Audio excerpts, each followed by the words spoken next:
What's the topic? I'm sorry. Who?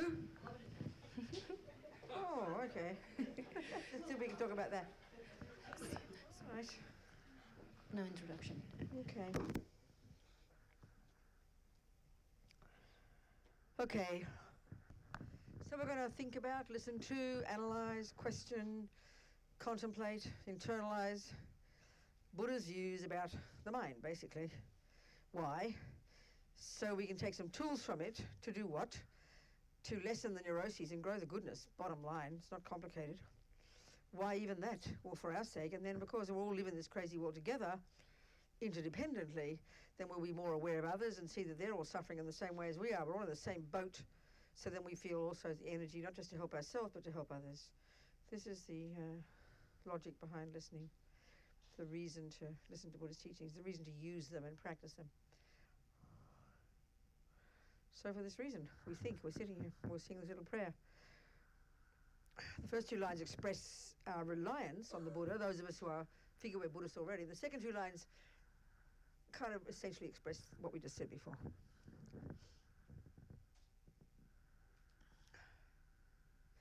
Sangye chodang zoke chongnam lai jang chu badu dagni kyab suchi dagi chonyen gipe sonam ki drola penche sangye dropa shog sangye chodang zoke chongnam lai jang chu badu dagni kyab suchi dagi chonyen gipe sonam ki drola penche sangye dropa shog Sangye chodang choke chognam la jang chu badu dagni kyab suchi dagi chonyen gipe sonam ki drola penche sangye dropa sho.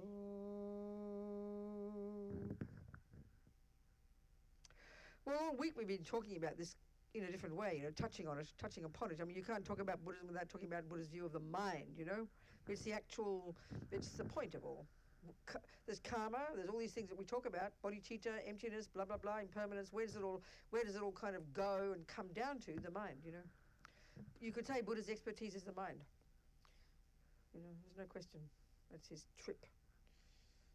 And like I keep saying, I love to remember this, because His Holiness, a couple of years ago, maybe I read, he said it was these Indians, these amazing Indians, who are the ones who began this investigation into the nature of self. They're the ones who created this extraordinary psychological technique called single-pointed concentration, which enables a person to go to incredibly subtle degree of their own mind, a subtle level of their own mind, their own capacity for cognition.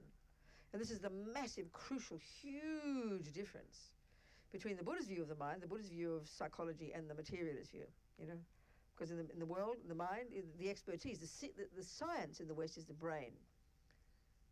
You ask one of these great Indian yogis, you ask one of the great Tibetan yogis up in the mountains where his brain is, and he would not have a clue. Never heard of such a thing. But he knows his mind, baby. That is a fact.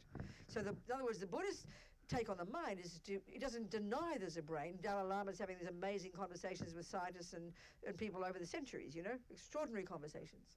Finding this incredible common ground has been fantastic. There are so many scientists and psychologists now whose work has been profoundly touched by these conversations with His Holiness and Tibetan Buddhists. Incredible. But the Buddhist approach, it's not the brain they're looking at. You're looking at the actual cognitive process itself.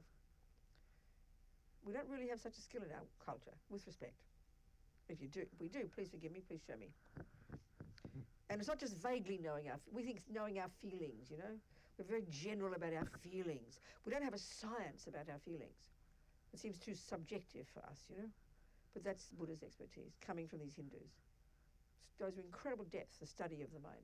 The epistemological model, the way it functions, sensory, conceptual, blah, blah, blah, and then the contents, the psychological model. It's utterly fascinating, extraordinarily in depth as well, covered in the literature. But like we've been talking all week, and the year before, and the year before, and the year before, and every time you hear teachings, you're hearing this. We can divide the contents of this mind of ours into three categories: negative states of mind, neuroses, delusions, misconceptions, afflictions, afflictive emotions, emotional afflictions, or affliction. I think the word sickness is good for affliction. Then mental illnesses, which is a bit shocking to us, to think we're mentally ill. You know, we're a bit embarrassed to admit that. We think people way over there are wacko. They're mentally ill, but I'm normal, you know.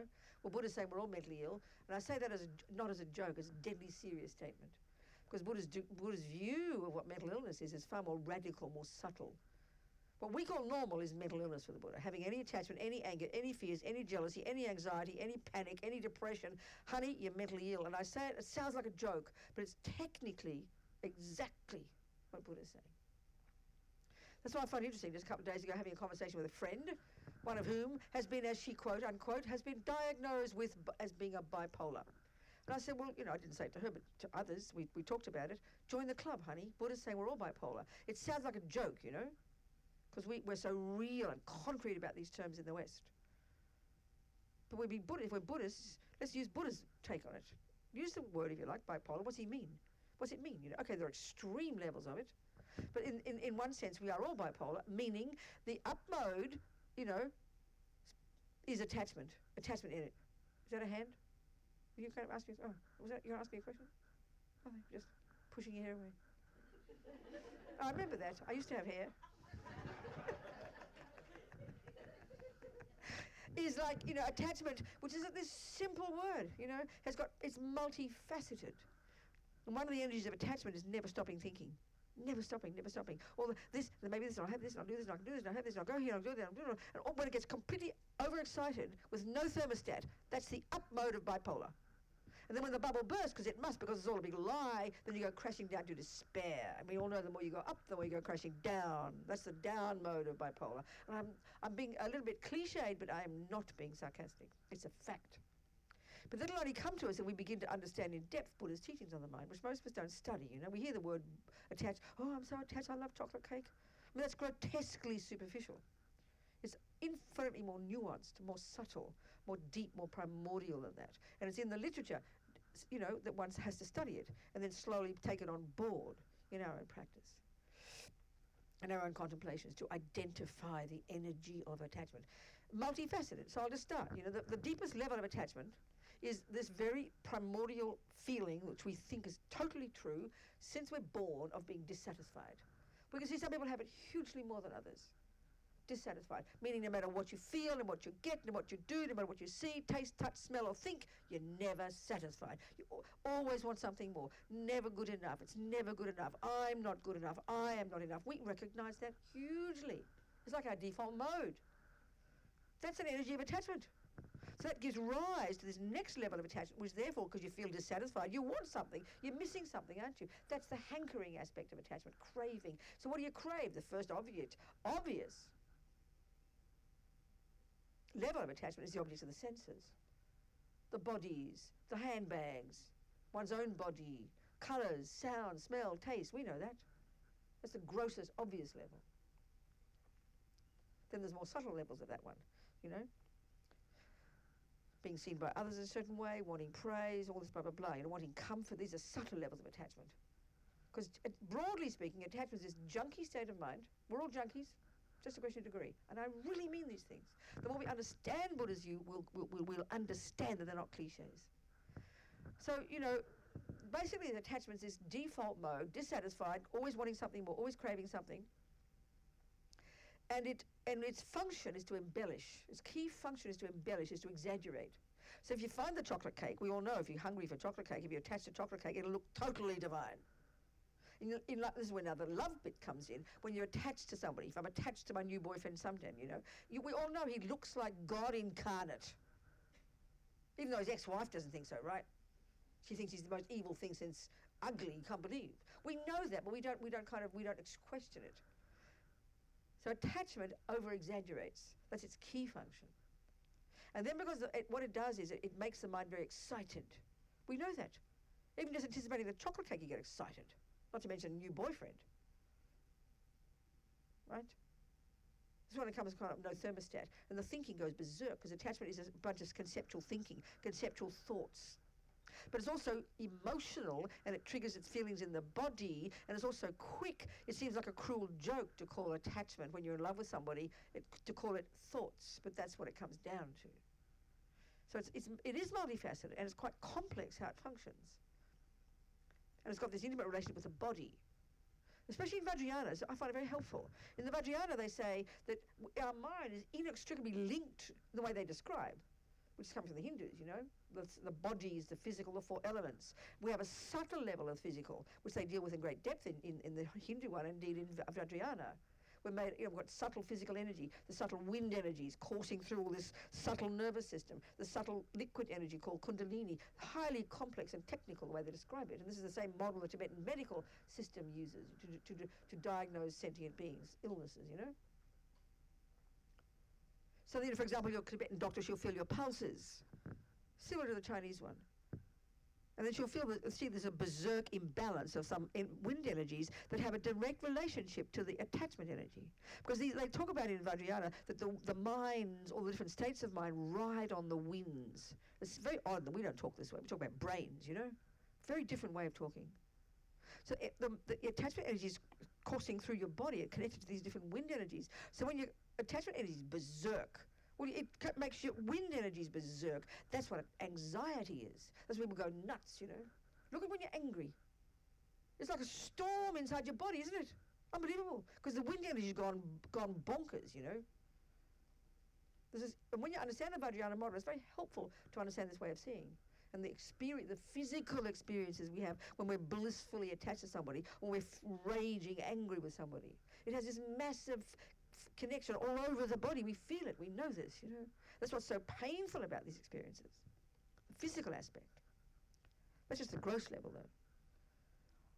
So attachment comes down. All the delusions these neuroses and the virtues too, come down to being underpinned by collaborate conceptual stories. But they're so instinctive. We're born, we're programmed. We come into this life programmed with these, virtually instinctive.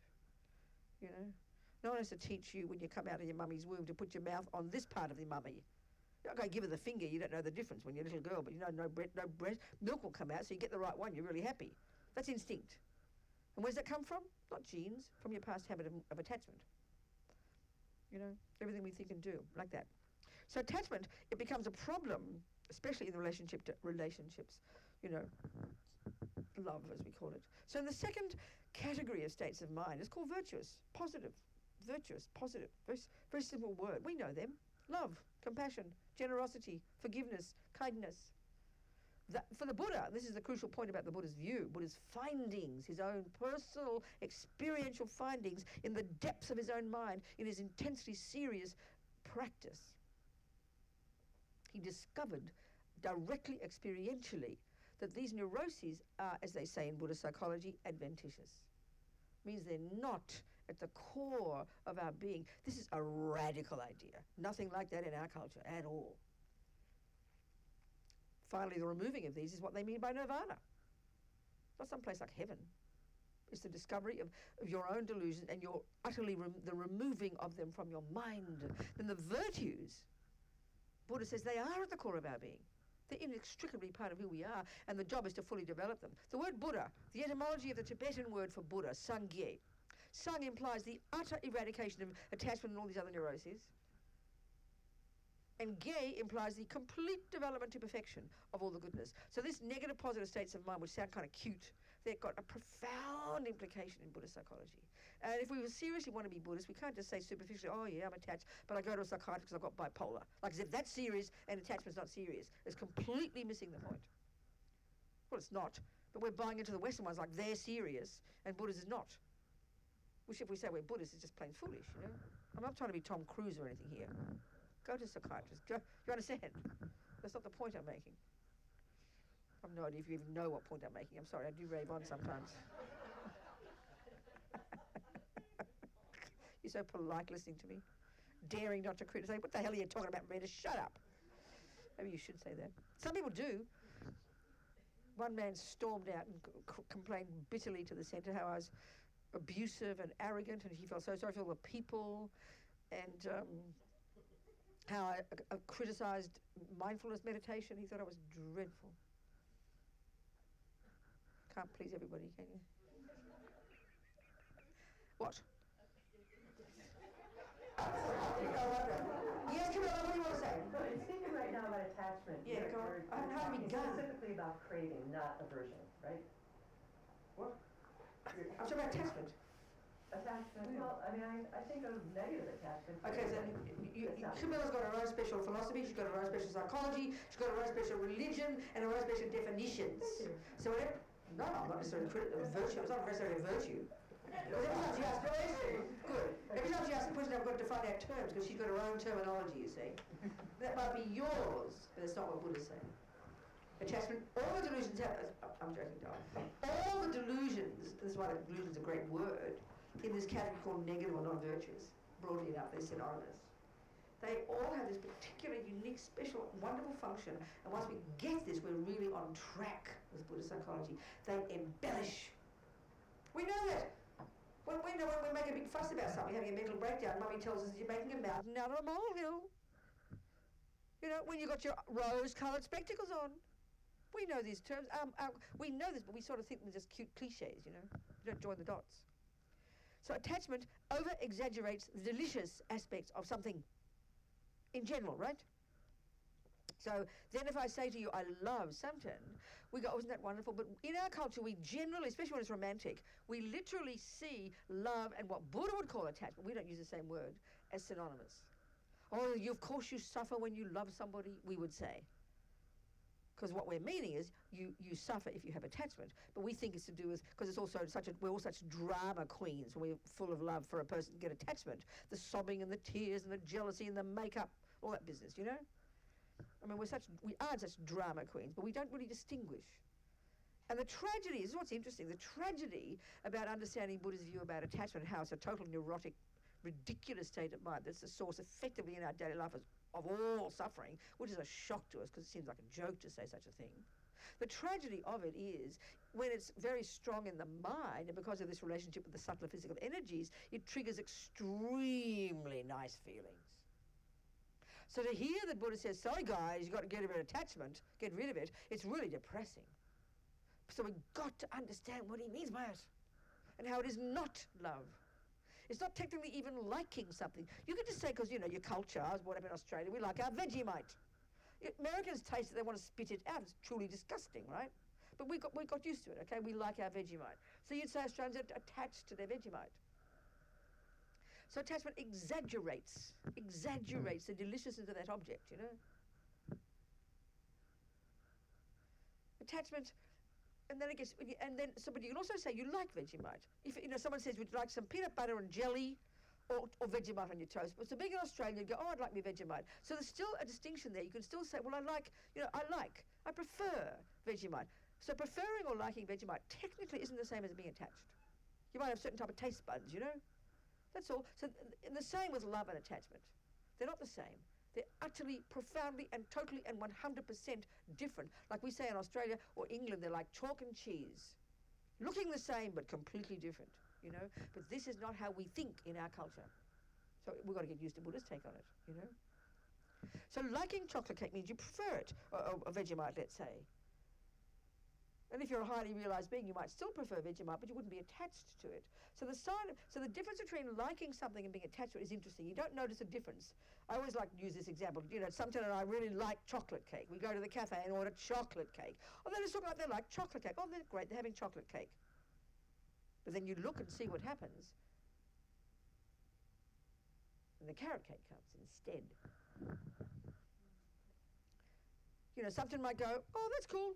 I can handle carrot cake, and he enjoys it. That proves he either did have attachment or worked on it very quickly and changed it, because it means he's a practitioner, or he simply didn't have attachment, because that means you can turn on a dime. There's no drama when it doesn't get what it wants. That's a sign of there being attachment there. Yeah, we all recognise what I'm saying, huh? But I might have how dare you? I asked for chocolate cake. I'm not coming to this cafe again. I'm not going to pay that bill. Get all upset. That proves I didn't just like chocolate cake, I was attached to it. That's the point. And the big distinction, you say, oh, I want to walk out the door. Oh, don't be attached, Robina. No, I just want to walk out the door. But the proof that it's attachment is if you dare get in my way, on my way to get out of my door, because I'm neurotically attached to getting out the door. Attachment is over-exaggerated. It's like anxious, worried, neurotic, very utterly self-centered in its nature. So when you love somebody and you're attached, of course, it's utterly sublime, divine bliss. So So the love part is a virtue. That's under the second heading, virtuous state of mind. And that means I want something to be happy. It's necessarily altruistic. It's necessarily other-centric. It's necessarily all about him. So, of course, when you're in love, which means absolutely gone bonkers with attachment, of course you want him to be happy. You have a massive vested interest in wanting to be happy because he makes you happy. It's easy to want your baby to be happy because you're attached to your baby. Basically, we're attached to our babies. You're attached to your cute pet. Of course you want to be happy. You'll stay up all night. You'll spend money on psychiatrists, on chicken livers, on the doctors. Isn't it, if you're attached to the person? But we confuse it with love. You try and love the next door neighbour's squealing baby instead of your own. It's like repulsive, isn't it? It's not mine, go away. This is the point of attachment, you know. But of course we romanticize it in the West and think it's a special, holy feeling because it triggers very delicious feelings. So we kind of mystify it, almost call it religious, you know. No, it's just triggering extremely good feelings, which is the tragedy that makes it so hard for us to see how attachment causes suffering. It really does take time. This is not that easy. So in a relationship, to distinguish between attachment and love is a minefield. And it's the most powerful practice if we can be ready for it, you know. Because attachment too is so primordial. We only notice it when it's completely grotesque, when it's really at the level of the senses and the chocolate cake. We only notice it then. We don't even notice it till it doesn't get what it wants, actually. So that's way too late by now. But it's got ever more subtle, more nuanced levels, you understand? So the most subtle level, most primordial level, it's like the default mode of an ordinary person in daily life. And it drives every millisecond, every choice we make. The more attachment, the less kindness, the more self-centered. So we also do have kindness and compassion, and that's our saving grace. And in a way, that makes it harder to see the attachment, you know? So it's this default mode. So the one way I like to say it is the energy of attachment, it's this junkie that wants, every millisecond wants spontaneously to get what I want, the neurotic I. That's his nature. That's his nature. Or another way to put it is, attachment is a junkie that only can bear the nice things. It's a junkie that can only bear the nice things. So the response when attachment doesn't get what it wants, and I find this so profound, I tell you, is called anger. Or the polite words for it: aversion, irritation, annoyance, frustration, upset. There's a polite, mild versions of aversion, which is the violent expression of which is called anger.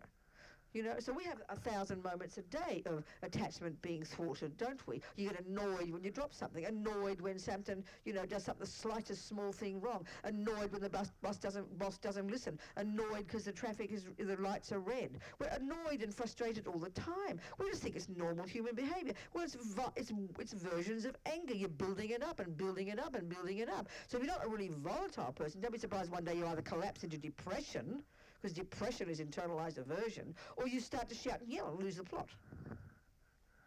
So because we don't notice our mind at this subtler level, it's not our culture.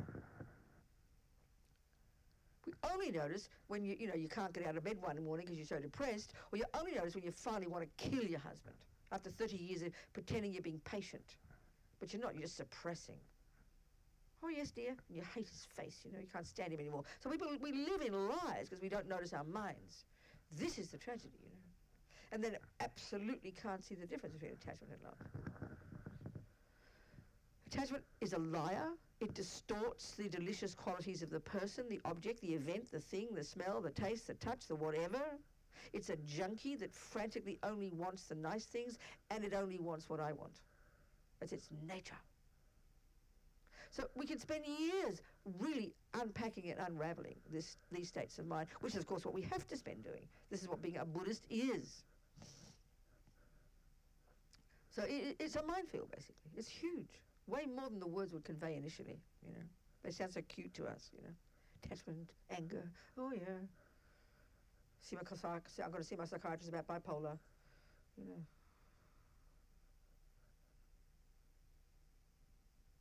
Love is by definition a virtue. Attachment by definition is a delusion, a neurosis, a distortion, an exaggeration.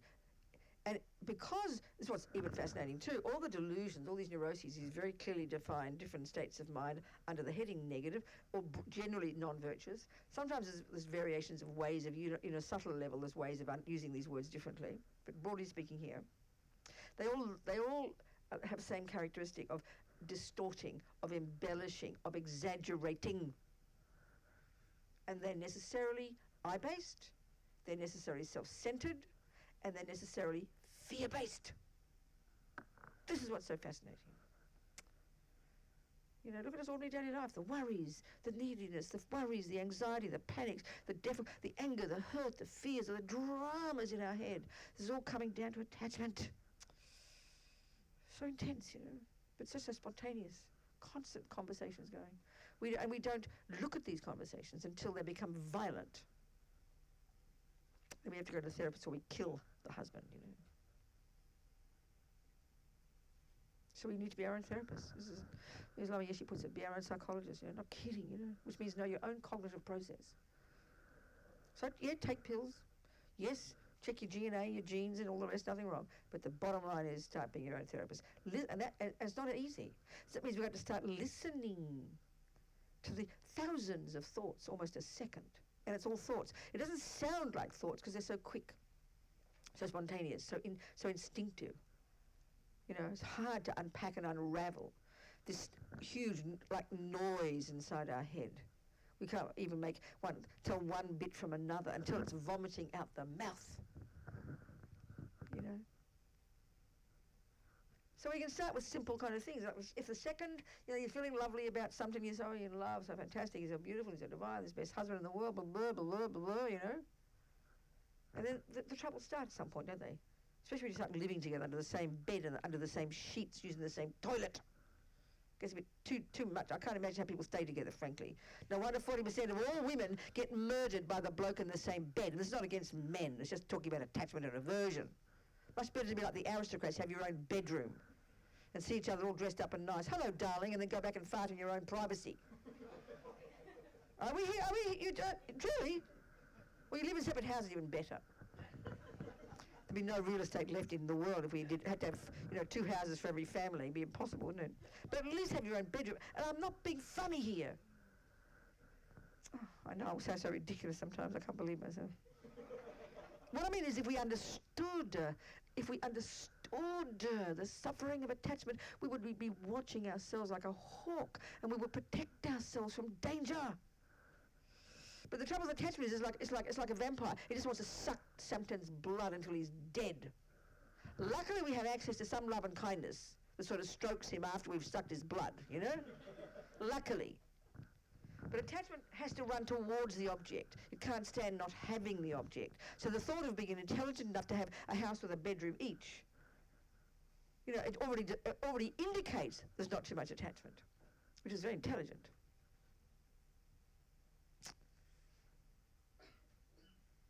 Because what it's doing is putting all the responsibility to make me happy onto this person over here. So can you only imagine the expectation that is? And that's one of the functions of attachment, expectation. Massive. The more delicious he looks, no, you've got to start with the bottom one. The more needy I am, which is because that's why I'm dissatisfied. So I'm needy, aren't I? I'm missing something. So the more you're dissatisfied, the more you're needy, the more you crave, the more you project onto the outside. Let's say you're looking for a boy. The more he looks more divine than he really is, the more you naturally manipulate to get him, which is control freak. That's absolutely attachment's job. The more, when you get him, you possess him, and the more you expect everything your fantasy attachment demands to be fulfilled by that person. I mean, what a cruel thing to do to a human being. And then how dare he not do exactly what your attachment wants every second? This is attachment. And then, of course, we don't think it's our problem. We think it's all him, isn't it? He's the one we blame for making us happy, and then he's the one we blame for making us suffer. This is the nightmare, the schizophrenic nightmare of these delusions. Because their nature is to be obsessed with something out there, and then decorate it all up. They either think he's evil or think he's delicious. Then all the stories come from there, you know. They're like nightmares, these delusions. But attachment's beneath of all the others. You wouldn't be angry if you didn't have attachment. You couldn't be jealous if you didn't have attachment and anger. You couldn't possibly be arrogant in those. Attachment's the bottom line. There's even a more subtle delusion, the one that clings to the I, but effectively in daily life, according to the Four Noble Truths, attachment's the main cause of suffering. It's a shock to hear this. This is not how we think, you know. So we'd better understand what the hell Buddha's saying. They're just cute words, you know. And we've all got it. So join the club and don't hold your breath. It'll be a while before you get rid of it. So we've got to be kind of confident and in the long term, have a long-term perspective, you know.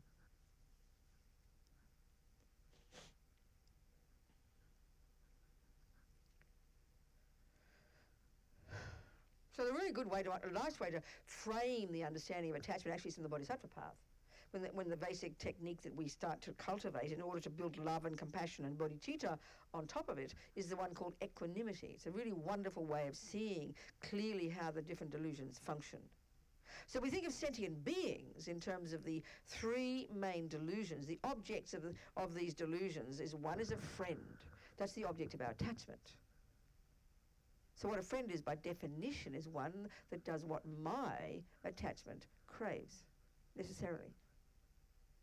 Then you have one who is the object of your aversion or anger. And guess what? We can call that an enemy. Friend, enemy, stranger. Okay? We mightn't use the word enemy, but it's a really tasty word here. It's the object of your aversion, your anger. Why? Because he didn't do what my attachment wanted, basically. Bottom line. Sounds as cruel as it sounds. And who's a stranger?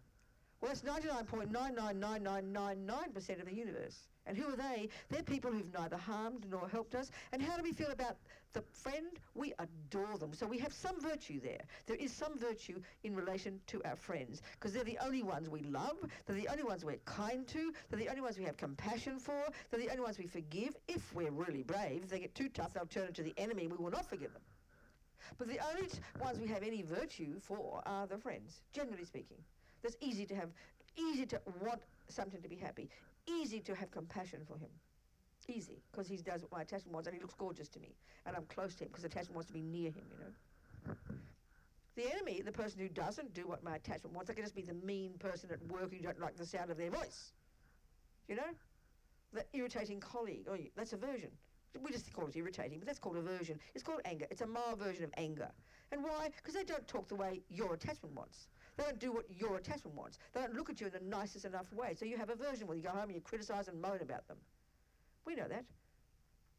And the rest of the world is strangers. So the enemy doesn't do what our attachment wants or does what our attachment doesn't want. The friend totally does what our attachment wants, so we have a bit of virtue towards them, love and compassion, if you know. But the stranger, because they do neither, we couldn't care less. They could all drop dead. Doesn't matter. 99.9% of the universe will drop dead as long as it doesn't inconvenience us. And I know I'm being sarcastic, but get my point. You read, I read the news like I read in my iPad one time, reading in my New York Times.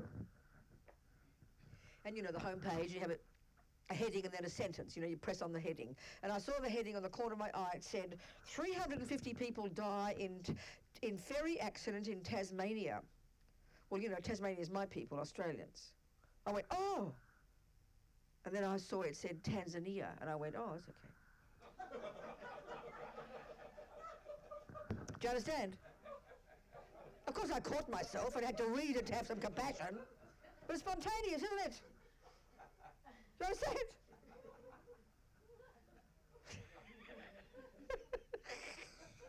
I mean, we're suckers, you know. This is ingrained, spontaneous. I had to go, where's Tanzania? Oh, yeah, that's Africa. Oh, yeah, these poor people. Oh, God, really? 350? Wow. You know, I mean, you understand? This is strangers. Because by definition, a stranger is neither harm nor help me. Therefore, don't care. An enemy, by definition, is a person who hasn't done what I wanted, so I can't stand them. And I think about them all the time. You might as well be their friend because you think about them all the time. It's hilarious, isn't it? And the friend, oh, divine, gorgeous, delicious, can't bear and want to be with it, blah, blah, blah, blah, you know. This is the universe, people. Join the universe. This is samsara. So it's such a simple category because there's no fourth category. We make it so complicated in the West. There's volumes of psychiatry, everyday new illnesses. Well, Buddha hasn't changed his story in 2,500 years. Still the same delusions, still the same mental illnesses, ignorance, which gives rise to attachment, which gives rise to anger, which gives rise to this and this and this. Get rid of those and you're liberated. He hasn't changed. It's either he's stubborn or it works, you know? So friend, enemy, stranger is a great way to look at how these delusions function.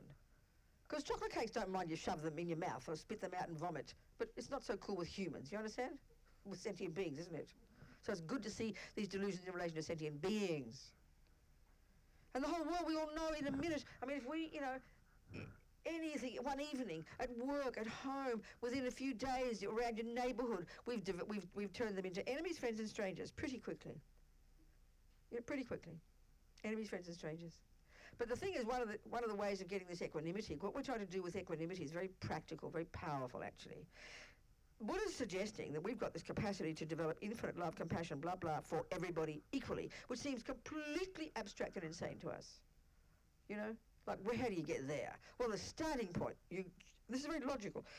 It's got a logical base. You grow this, you have to develop the foundation first of what's called equanimity. So precisely what equanimity is, such when you've got it, is a heartfelt, genuine, spontaneous realization, a heartfelt recognition that friend, enemy, stranger are equal from one point of view. They wish to be happy and not suffer. That's it. They're not equal in terms of handsomeness or youth or beauty or thin or fat or rich or poor. No. They're not certainly not equal in terms of how they treat me. Absolutely not. Therefore, our ridiculous labels. They are equal from one point of view. And it's hardly complicated to hear this. Technically, almost we can come to a conclusion of that, but it's hard to hear it because we don't want to think it. When you think that the enemy, the meanie, let's say something gives me up for a younger version and I can't stand him anymore, and then I hear that someone says he wants to be happy, well, the first thing we say is, what do you mean he wants to be happy? He doesn't deserve it, we'll say. Because it sounds like you're getting him off the hook. But it's not like that. It's a very clear point. And it takes logical thinking until eventually it triggers a very powerful experiential feeling, but you've got to start with the logic. So the thing why we're trying to develop equanimity, it's not just to be saints. Because right now, look at the logic of ego. Hardly logic, we'll just look at the logic of ego. I want Samson to be happy because he does what my attachment wants. That's the logic for why I love him now. In other words, why do you love Samson? Oh, he's so kind to me, he's so good to me. That's how we'd say, wouldn't it be? I wouldn't say, oh, why do you love Samson? Oh, he's so mean, he's so ugly, he really helps me practice Dharma. Who says that, What a joke. We know we're aiming for it. But the only reason, the logic we use for loving someone is because they do what my attachment wants. Or they're my dog, or my baby, or my husband. Naturally, and nobody questions that in our culture. We don't feel embarrassed to say it. Everybody understands that logic because it's the logic of samsara. So it seems almost, again, mean of Buddha to demand so much of us. You mean love everybody? Just the thought of it makes you exhausted. We can't see the reasoning why. What the hell should I want to do that for? So the logic behind love now is loving those who make me happy and do what I want. The logic, so then all Buddha's trying to do is, that's wrong logic, he says. It's the wrong reason to love. So what's the wrong reason to love somebody? We'd say reason, they don't use that word like that. The Buddhists use reason in a different way. We use it this way. So the reason, basically Buddha's saying, excuse me, Robina, just because Samson is kind to you is no logical reason to love him. That's a shock, isn't it? And then let's say he leaves me for a younger version. Robina, just because Samson is unkind to you is no logical reason not to love him. It's quite shocking to hear this, but this is the point. So then we've got to look at the basic logical, the logical foundation of our love now is attachment. The extent to which I get what it wants, I love. The extent to which I don't is I hate. Or the extent to which I get neither, I couldn't care. That's what the samsara is. So if we change the logic and get ourselves out of the equation, and this is a really good meditation to do, just thinking about it, now we can hear it. You get yourself out of the equation, and you think of these three people right now as we're talking. A person you can't stand, a person you adore, and a person you can't remember how they look because they're so boring, because it's called a stranger. We all know we've got these in our lives all the time. So one of the things that they get us to do to meditate is to show how unstable these labels are. Unstable. But we forget that.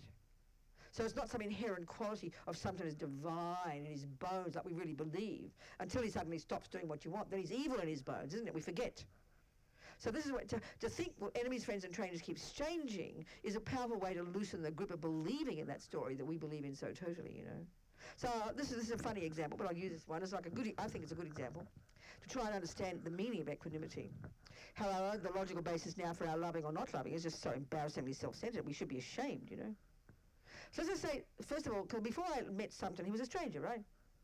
So I always think he was the bloke living down number 7 or number 52 down the road there, you know, let's just say. Okay? Let's say Chris knows him. And he tells me about this bloke called Sumpton. And you know, Robina, he's got these terrible migraines. He suffers terribly from migraines. I've never met him. I go, oh, really? The poor fellow. Let's go to the movies, Chris. And we forget all about Sumpton. I couldn't care. Why? Why? Because I don't know him and I don't care. He's not part of my life. He doesn't come into my world. I can hardly place his face. He's the bloke at the 52.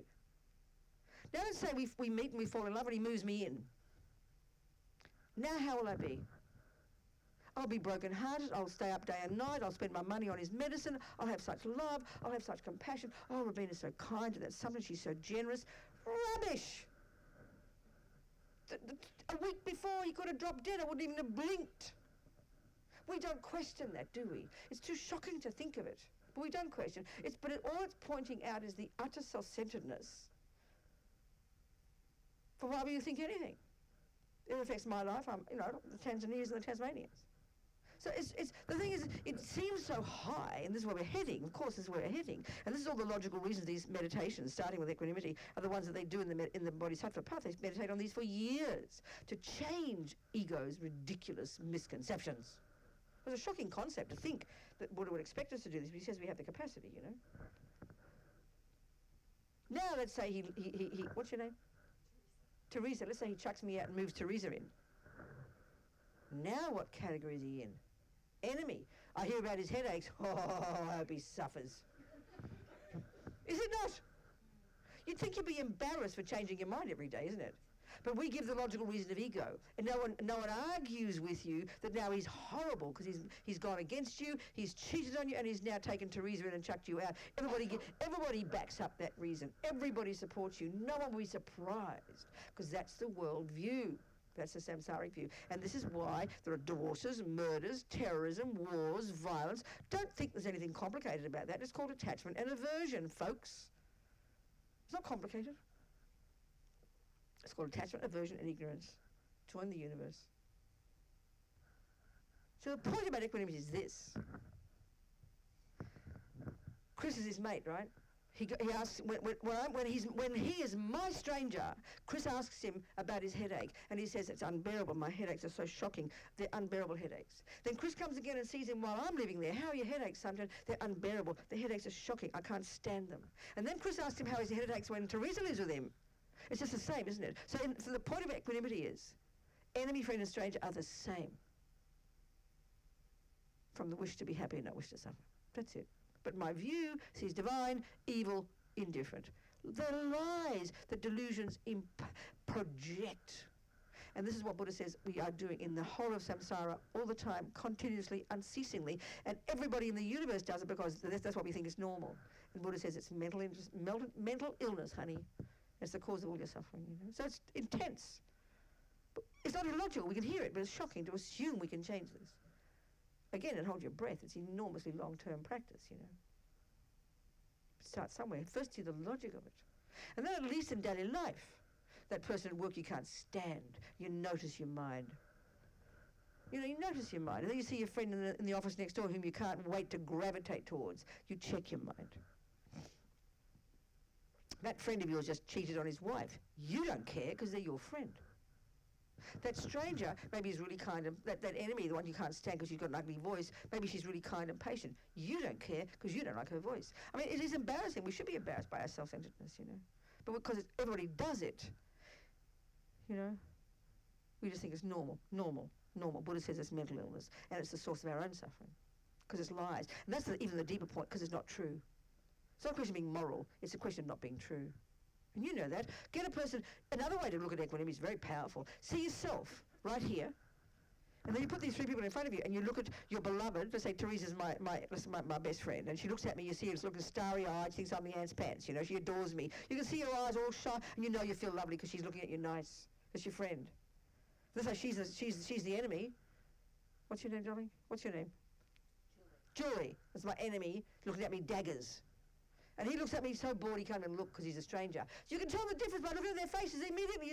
She sees gorgeous, she sees horrible, he sees boring. You know yourself, you're not in your nature delicious, you're not in your nature ugly, and you're not in your nature boring. You know you're just Robina. Do you understand my point? It's so starkly obvious. You're the same. Whoever looks at you, you couldn't care. What's the difference? This is the point about equanimity. 1 minute you're an enemy, friend, and stranger for 3 people, but you're the same person. Well, enemy, friend, and stranger are the same, basically. They want to be happy, don't want to suffer. They might be psychos, they might be ex-husbands, they might be creeps, they might be saints. That's not the issue here. It's something fundamental. They're equal at the bottom line in their wish to be happy and wish not suffer, and of course, wish their potential to be Buddha, blah, blah, blah, you know. And that's the basis of the beginnings of growing love, compassion, great compassion, bodhicitta. The level to which the bodhisattvas go, you know. Unbelievable. Rinpoche said one time, I heard, that he heard about some Swedish mother, I think, who ran back into the tsunami for her child. And it was praising, amazing, brave, incredible. And he said, yes, amazing. But even more amazing if she'd gone back into the tsunami for a stranger. This is shocking to us because this seems like outside our capability. This seems like saints. Yeah, that's right. It is saints. That's what a bodhisattva is, a saint. But the whole point that Buddha's making in this Mahayana path is that's our potential, you know. That's our potential. For our sake and the sake of others. And that we suffer because of all this other rubbish, which we think is the reason we're happy. Or I think it's he's making me happy and now he makes me suffer. But it's my attachment and my anger that make me suffer. My virtue that makes me happy. And that's all the Buddha's saying. It's hardly complicated, but it's so utterly different from the way we frame things. It takes a while to get it clear, you know. Not easy. So ask me some questions. 10 to 8. Yes, sweetheart. So in that moment when you're talking about the chocolate cake and the carrot cake, in that moment when it comes up, you know, you have a choice there. Sure. Is there a practice right then in that moment? No, it's a bit late. That's like you drive your on a freeway at 100 miles an hour and you're about to crash. And is there a technique? Well, no, it's not late. You have to then, okay, this is a good point. Your ability to deal with that accident is dependent clearly on what? Your reaction. No, way more than that. Your capacity to know driving. If you haven't got many driving skills, you haven't got much to access, have you?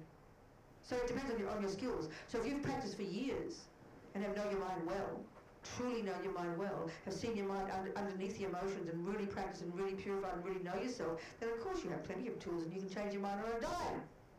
But if you don't know, you're not even aware of your mind, you don't even recognize attachment, you don't even recognize anger, there's no tool. Forget it. You're driving without knowing how to drive. Damage control is the best you can do. Well, but I'm saying also, so you see yourself, you see... No, you didn't hear my answer. No. I have to repeat it. So tell me what my answer was. That the practice has to come first, that you have to develop the skills first. Well, isn't that true? Yes. So at the moment, you don't get what you want. If you've not done any practice, if you've not looked at your mind, you can't do anything. You don't even know it's your mind that's the problem. You think the carrot cake's the problem. That's my point. Do you see? So even your learning could be, oh, well, that's interesting. Maybe you've heard it in the Buddha's teaching that afternoon, and now's your first opportunity to practice. That's a good start, honey. Until that happens, you won't go anywhere. It'll just be blaming the cake and blaming him and blaming the world, which is what we love to do.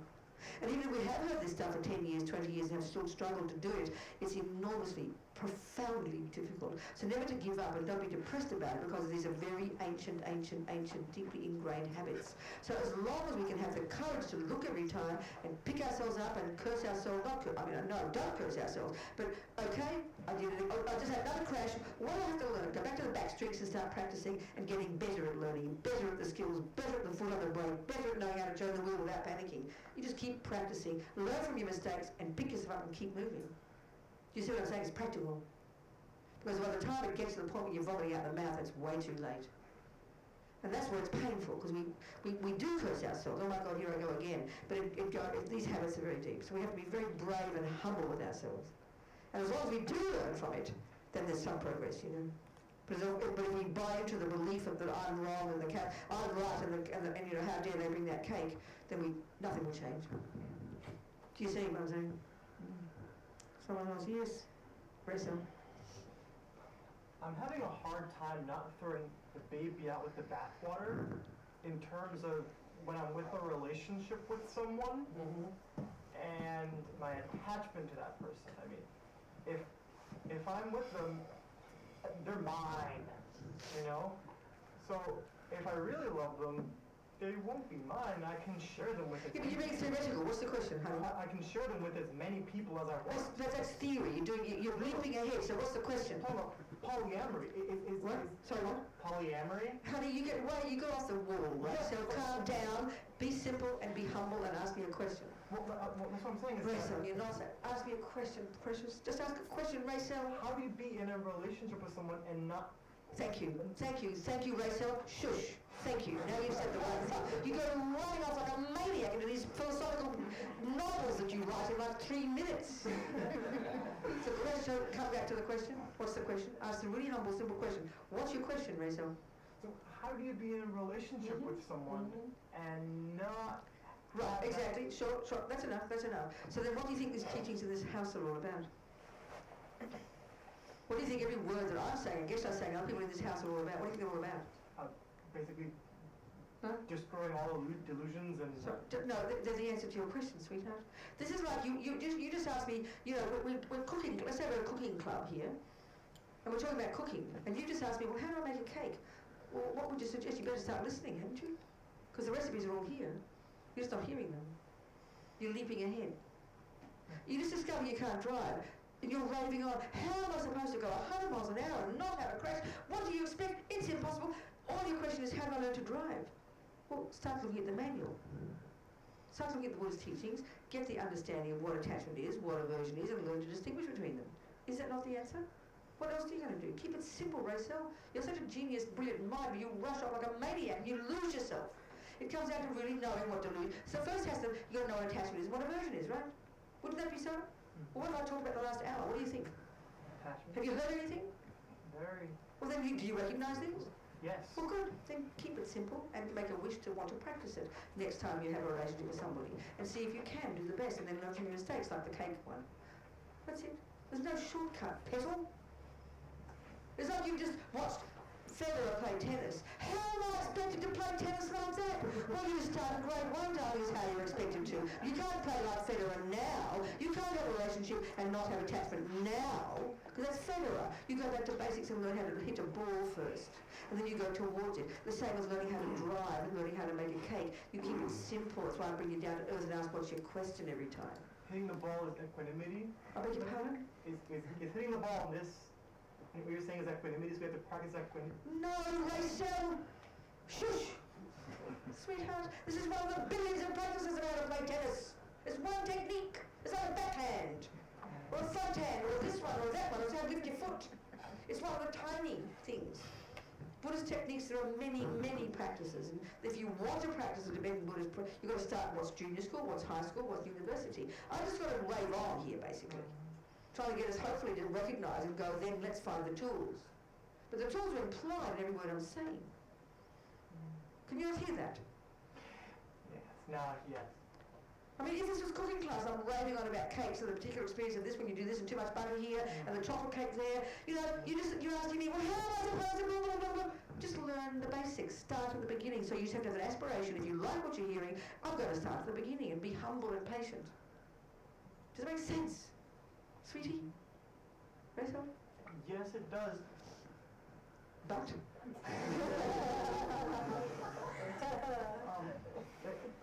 Is it okay to then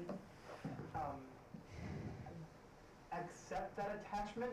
Because right now that's all that you can manage, and then just work to diminish it, or should you just remove yourself completely?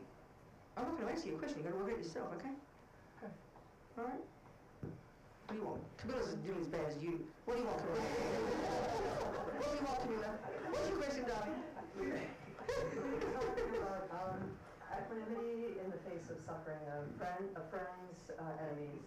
No, equanimity is an attitude that sees your enemy and your friend as equal in the wish to be happy and not suffer.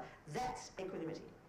The lack of it is why I have compassion for my friend and aversion for my enemy. They're the enemies to equanimity. Equanimity is the bare bones recognition in your mind that slowly becomes your motivation to see that they're both the same, and therefore slowly build love on top of that and begin then slowly, as you really advance love, have genuine affection for both. Even though you live with your friend and avoid the enemy, you know they both want to be happy.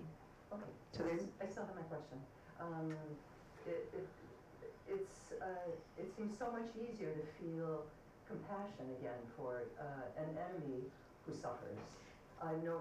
give me an example of the suffering, and what is the compassion for that person? Tell me about that suffering. What's the suffering?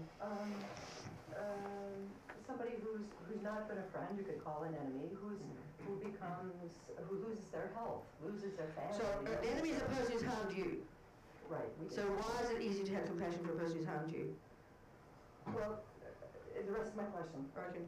It's far easier to do that, I think, than to, because it's still, that's still short, of course, of love, right? That I don't know, darling. Let's just say the remainder of the question.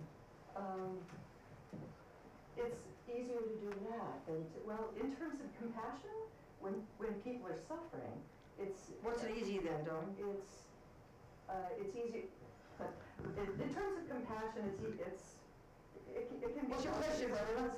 What's your question, Venerable? I try to be brutal and mean, but it's really helping to make a question. Because we love to... There's a question here. So please just ask the question. Keep it simple and ask the question. Just ask the question.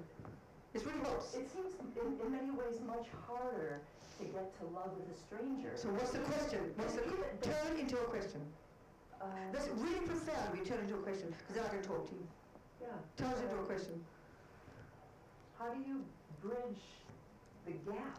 This is too... Sweetheart, just ask the question. Just ask the question. That's it. How do you No, bridge the gap? I have no bloody clue what the definition of bridge the gap is. What's the question? What's the question? What's the question? You don't know this person. What's the question? I really mean it, Camilla. What's the question? It seems love is dependent on some knowledge. Camilla, I want a question. Yeah. That's a statement. You've made 20 minutes of statements. I want a question, darling. It's really helpful to ask a question. What's your question? Is love dependent on knowledge, I guess? Meaningless question. What's your question? Your question, sweetness, is how do I learn to love an enemy? How do I love a stranger? So simple. Why can't you just say it? Your question is, how do I learn to love a stranger? Well, I'll give you the answer. It's very simple. Have equanimity. Recognize that the stranger wants to be happy like this enemy and like the friend do. That's what equanimity is. These are very precise words. That's the beginning of developing genuine love. You have equanimity first. Equanimity is recognizing that from their point of view they're equal and wish to be happy. That's it. And that's the thing to contemplate and get to the understanding of. That's then the basis of beginning to want that stranger to be happy, which is called love. To want and not to suffer, which is called attachment, called compassion. These are particular terms in Buddhism. They're not the way you use them maybe, but these are the ones that we're discussing here. This is the particular techniques. That's the answer. Slowly, darling. You talk to Rachel. You have a good time together. You can both give each other lectures. Yes. Okay. Yes, sweetheart. What's your name? Mark. Mark. Okay, what's your question? Thinking about what you're saying about attachment, biological extension, should we be attached to the Dharma? What do you mean biological extension? What's that? Oh, biological. I said biological extension. Well, that's a really interesting point. This is where, in general, as Rinpoche says in this book of his about death, which I've been working on, which is available as a PDF, which you can buy from Wisdom in February. I wasn't keep doing marketing. I've been doing the radio shows. Attachment in general is the cause of all in the suffering in day-to-day life. But given that, this is the Bodhisattva path answer. Given that it's way to go, before we get rid of it, you've got to be highly realised when you've got rid of attachment. You've got to realise emptiness even beyond that, then you finally get rid of attachment. Because each of these delusions go to incredibly subtle levels, more and more subtle. So as you progress in your virtue, your delusions are weaker. So given that we're on the Bodhisattva path, and given we want to practice Dharma and stay close to our lamas and develop and practice this and do a retreat and say mantras, then how sensible to develop attachment to them. But because it was attachment to the idea of being a practitioner. That means you're going to sit there with an all holy doing your meditation, and then a noise comes along. You be quiet. I'm trying to meditate. If it's that attachment, it won't last long. You just get bored. But if it's attachment to really knowing the benefit of your Dharma, then how sensible. What a sensible idea. Eventually you'll get rid of it all completely. Do you understand? And even as Open says, in the time of death, craving and grasping in the 12 links, which are simply intense levels of attachment, play a profoundly deeper role at the time of death. So they're going to be, for most people, until you're highly realised, there's going to be masses of attachment, to the life, to my friends, to everything, like panic attack, right? So he says that we can see in this life, attachment to the delicious things of this life are just poison for us because they won't bring happiness. But it leaves at the time of death to be attached to getting a good human birth, a pure land of the Buddha. That's practical. That's virtuous. It helps you. It helps you over. So my way of saying it is, you're going to be attached to sex, drugs, and rock and roll. It won't help you. But if you have got a Dharma practice and you like it, and you've got good Dharma friends, hey, honey, be attached to them. It's a fairly colloquial way to say it, but it's really sensible. Because it's not possible to have no attachment. That's what Rachel's question is absurd. You know, you've got to go one step at a time. Do you understand? Well, to answer Rachel's point, you've got to know your own. That's what I said to him. Think about it. If you're attached to alcohol, clearly you make the decision to back off and leave it alone. What a joke. If you're attached to a certain person, you go crazy every day fighting and screaming and being jealous or wanting to jump on them every 2 minutes, give them away. So be reasonable, know your own mind, but at least use your attachment for something that's virtuous. Wow, fantastic, you know.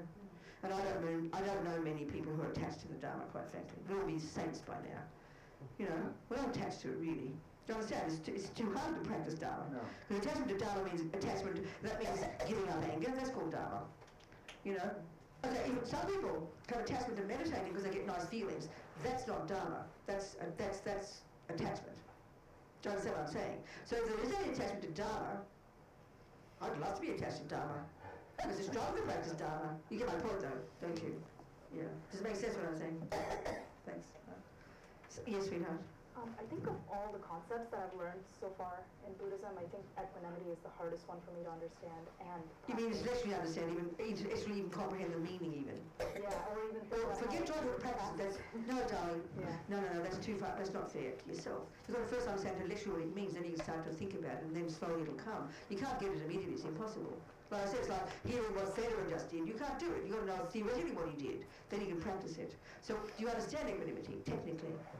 What does it mean, equanimity? What are we discussing here? What's the meaning of equanimity? Intellectually. Seeing the person, whether it's your friend, enemy, or stranger, in the same... As what? The same. As what, though? As you. No, that's not equanimity. No, that's not equanimity. Equanimity is seeing your enemy, your friend, and your stranger same as each other, from one point of view. Same is not absolute. Yeah. Don't make it vague. It's a precise point. It's a precise point. When he was my beloved, I could see that he wanted to be happy. Would you accept that? It's easy to see he wants to be happy, isn't it? And it's easy to see that he doesn't want to suffer. Would you agree with that? Yep. So, seeing that he wants to be happy, you turn that around, that says, may you be happy. That's love. May you be happy sometimes. It's a delight in someone else's happiness. That's the meaning of love. It's easy when the person does what I want, isn't it? Yeah. To say, may he be happy, and to say, may he not suffer. That's the meaning of compassion. The bare bones definition of love is the thought, may you be happy. And we have that with some people, would you agree? Yeah. Do you agree? Yeah. That's love. But it's easy to have it for people we adore, isn't it? We're attached to. Yeah. We do what we want. That's the point. So the person, he just leaves me for Teresa. It's not so easy to wish him to be happy anymore, is it? Do you understand? Yeah. So suddenly my love has stopped. So love is, may you be happy. Compassion is, may he not suffer. It's easy when he does what my attachment wants. The enemy, no way. So to want the person to be happy because he wants to be happy, that's what's hard. And that's what love is. But the equanimity is the reason you do it, because you know that they're both the same in their wish to be happy and their wish not to suffer. It's a technical point, this equanimity. You've got to understand the meaning, first of all, why we love. So we love somebody now because they make us happy, yeah? You agree? Yeah. That's easy. Fall in love alone, nothing special. Yeah. But the real test is when he leaves me to have the same, not the same feeling as we're not advanced enough, but at least the thought, well, even though my heart is broken, I wish him well. That's profound, isn't it? That's love. And why? Why would I want him to be happy? What's the reason now for equanimity? What's the reason I want him to be happy? Because you love him. What's the reason I want him to be happy? What's the correct reason to want him to be happy? A friend or enemy. No, what's the correct reason to want him to be happy? Because he wants to be happy. That's what you have to establish. That's equanimity. Once you've established as a truth that whether you're an enemy, a friend, or a stranger, you want to be happy. Can you hear that point? Yeah. Are you sure? Yeah. It's technical. You almost like write it down like some, you know? Yeah. Equanimity is the recognition in your mind, even intellectually, it's a start, that the enemy, who's the person who doesn't do what you want, they want to be happy, just like your friend who does do what you want. Whereas now, the only reason I love friend and hate enemy is because one does what I want and one doesn't. That's unstable, as Robert says. So we're trying to shift the reason we want other people to be happy. Wanting other people to be happy is the meaning of love. Can you hear that? The only reason I want you to be happy now is because you're my friend. So when I've got equanimity, even when you give me up, I'll be sad, but I'll be able to say, well, may she be happy. That's the beginning of it. And why? Because you want to be happy. It's so simple. Can you hear the point now? Yeah. Equanimity is recognizing everybody's the same in wishing to be happy. And everybody's the same in not wishing to suffer. That's the meaning of equanimity. It's precise. Can you hear that, people? You sure? You clear? Yeah. That's the one to begin to develop. See the logic of it. That's why it's good to use yourself as an example. You have some people in your life who don't like you much? Yeah. Some people who don't even know you very well? Yep. And some people who adore you, yeah? Yeah. So would you agree, as I said before, that you're the stranger for one, the enemy for another, and the friend for another? Would you agree? Correct. Now check yourself when your stranger's looking at you. How do you feel? You want to be happy? Do you want to be happy? Yeah. Check yourself when your enemy's looking at you. Do you want to be happy? Yes. Check yourself when your friend looks at you. Do you want to be happy? Yeah. Good. Well, you're a friend, an enemy, and a stranger all in one body, aren't you? And you want to be happy every time, don't you? That's what you're trying to prove for other people. They're the same as each other. In the wish to be happy and not suffer. That's the meaning of equanimity. It's a precise definition. We think it means wishy-washy, they're the same, this, it's all romantic, you know? Yeah. It's precise. Can you see? As arguing with ego's logic, that the only reason I want you to be happy is as long as you do what I want, baby. It's unstable. As long as ever says. It's outrageous. We should be embarrassed. Do you understand? Yeah. And this is the foundation of all the practices that then culminate in bodhicitta. There's about 11 of them, you know? Do you understand? Who has their hand up? Somebody? Yes, we know.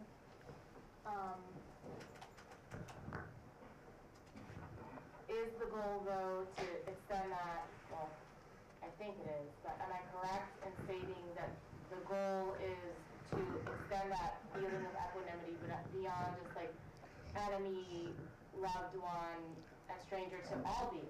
But that's the point, there's no fourth category. It implies all beings. Because all beings are either friends, enemies, or strangers, aren't they? So you use one as an example just for your meditation. But in the end, obviously, it means everybody. There's no fourth category of any sentient being in this universe. Among all the animals, all the creatures, there's the most disgusting creatures, all slimy and repulsive. They're the cutest ones like the poodles. No difference. There are friends, enemies, and strangers everywhere. That's it. Because why? Because this fundamental Buddhist psychology that says we have attachment, aversion, and ignorance. There's these three root delusions. And the objects of them in terms of sentient beings are friends, enemies, and strangers. Do you see?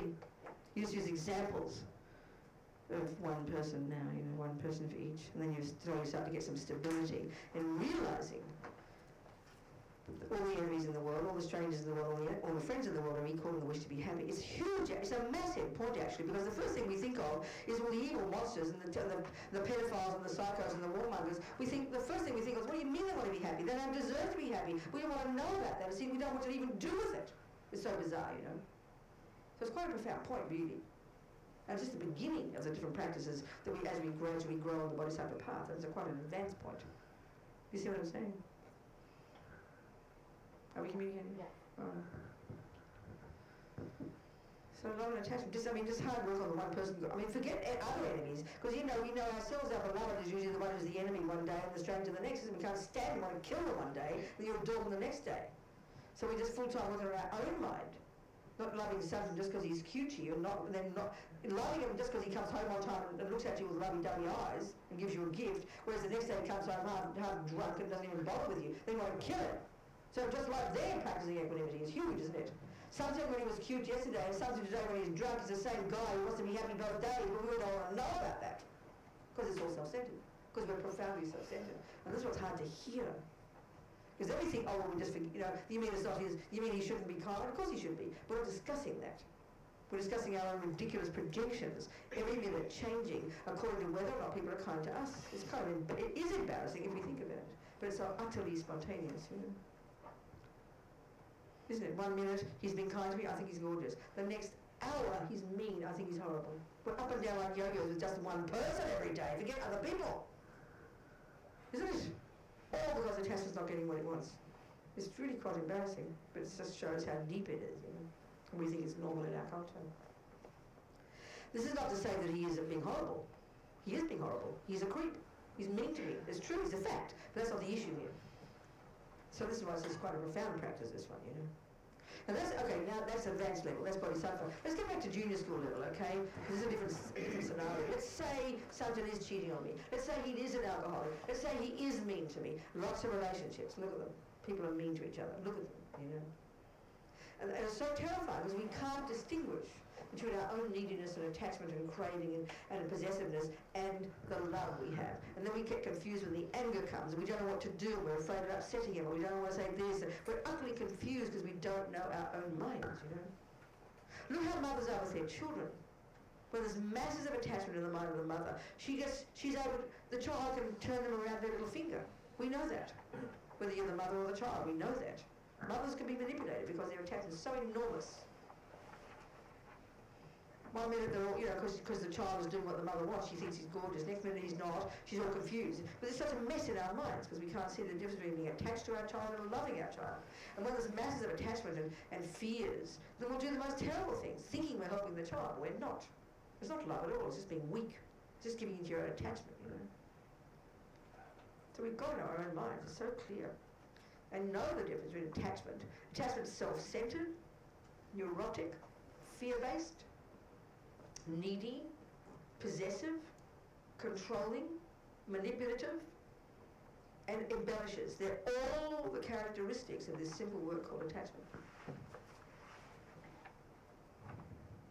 We also happen to want that person that we're attached to be happy, because it's usually the only person we want to be happy. We don't want the monsters and the pedophiles and the warmongers and the ugly people at work to be happy. We hate them.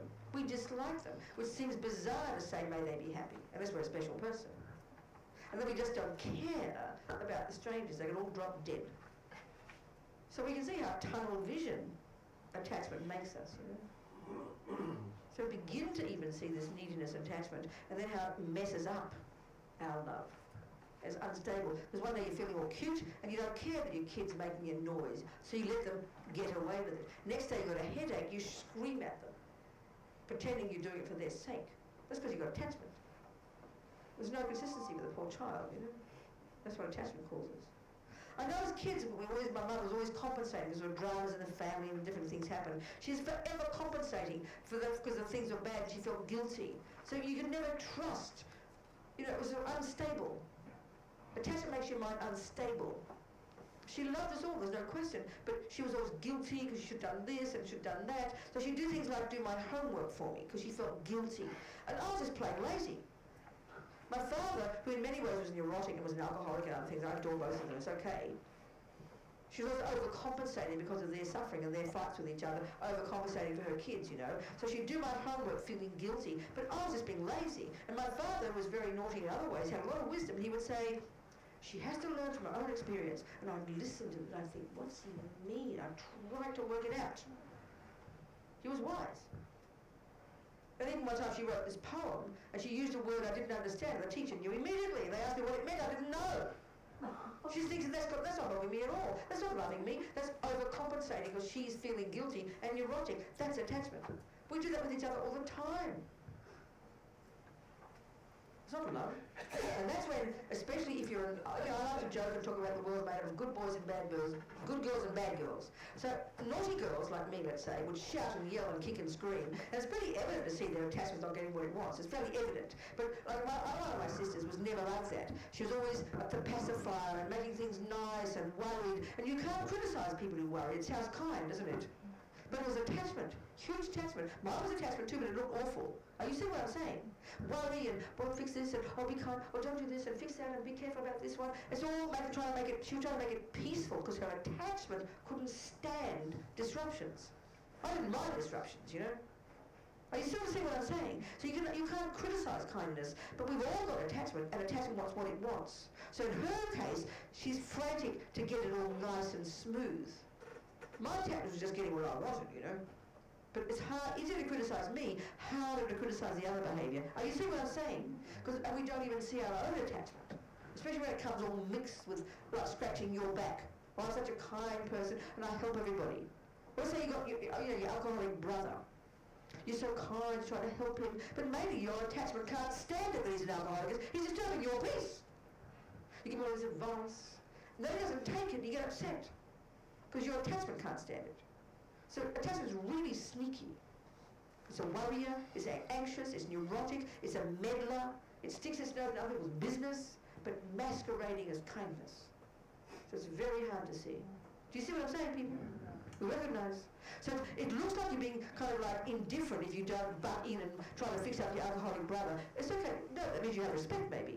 He's not asking you for advice, so mind your own damn business. And because attachment just wants to have a non-alcoholic brother. So all the time, then the aversion in you sees the alcoholic brother, talks about the alcoholic brother, talks to the alcoholic brother, tries to give advice to the alcoholic brother, feels sorry for him. Mind your own business. Back out, let him be what he is. If he asks you for advice, give it. But love him for who it is, please. Mind your own business. But we think we're being kind. No, we're just sticking our nose in other people's business. And you could look like you're being indifferent if you don't stick your nose in, but it is just attachment not minding its own business. Attachment is really primordial, really cheating, really sneaky. We try to help other, let's say we're at work, two people are fighting and the boss is mean. And you defend the other person, and you say you've got to try and tell them about the boss because you want to protect other people from being harmed by that terrible boss. Excuse me, people harm each other all the time. Back off and mind your own business. We've all got to grow up. We're not like babies. Let the boss shout. If that person doesn't like the job, they'll leave it. You don't have to feel sorry for people all the time. Still, feeling sorry is just patronising, It's attachment, because attachment, it's so sneaky, attachment. It's very, very hard to see it in all of our minds. Are we communicating? So we've got to watch like a hawk, That means we have to meditate. That means first control our body and speech, then begin to control our mind. Hang on a sec. Yeah. How can we protect ourselves from other people's attachment to us? Very hard. Keep out of their way, probably best. If you can't, like you say you've got a mummy who's all over you like a rash, and many mummies are, Sometimes people live up with their mother. They can't stand being around their mothers because they're so overwhelming in their attachment. And then, of course, the more they're attached, the more we try to drive them away, and the more they grasp at us. It's like a terror, especially it's like terrifying. We don't know what to do because we're caught up in the thrall of all that drama, So sometimes the best thing is to back off. It sounds cruel, but often we're too scared to do that because we don't want to be criticised. So we keep running back like a moth to a flame. You understand? Yeah. So if you can't cope with a person, like you can't cope with the alcoholic, back away from the alcohol. If you can't cope with that person who's so attached, then it sounds cruel, but if you can't handle it and it makes a mess of you, you're not ready for it. Back away. It's not that easy. So if you've got no choice and you really must see that person, then you've got to really work hard on your mind, I don't know if we're talking about the same things, but it's not that easy. If it's a relationship, it's like our partner, then I think that's more of a minefield because maybe the person really knows you don't love them that much, but you're pretending you do, which means you're the problem, not them. Because if a person's more attached to us, if we're in a relationship and the person's more attached than I am, then I think that's really about both of us. We should maybe, we're always thinking they're asking too much of me, they're demanding too much of me, but maybe we're not giving enough. Maybe we're not ready. We can't. All we can feel though is them wanting more from us. It could be their problem. We've got to really see it as our problem as well. So it's a minefield, And often people stay along in relationships for years when they shouldn't. They should be left years ago. And because we're too scared to leave, or we're pretending, or we're not being honest to ourselves, or I don't want to hurt them. That's a lie. We just don't want to upset ourselves. We don't want them to think bad of us. That's the pacifier type person, and that's very, very tricky. So the fact is, if you're gonna live in a relationship, and that's a huge one actually. And they say you're not so attached, but you really decide it's beneficial to stay, then that's your practice. My God, that's the Bodhisattva's practice. That's huge. A friend of mine, he was a Buddhist, and her husband was an acquired alcoholic. I always tell this story. And they're older, right? Been around for years. He's the kindest, sweetest man, but he's an old drunk. He drinks himself to oblivion every night. But he's harmless, kind, good man. She decided years ago that she would stop complaining, stop moaning, because that's what, he shouldn't be alcoholic, blah, blah, blah, complain, criticise other people, wish he would change, blah, blah, blah, get angry. She decided it was beneficial to stay, and she leads her own life, loves him for who he is, stops criticising. That's a different kind of discussion now, but it's again really making a decision. Like if let's say you got a mum who's all over you like a rash, like I said, you can't handle it, but you don't live with her. Then you dread visiting her, don't you? You dread even making phone call to her. And then you try to push her away whenever you are with her. Well, you've got to decide.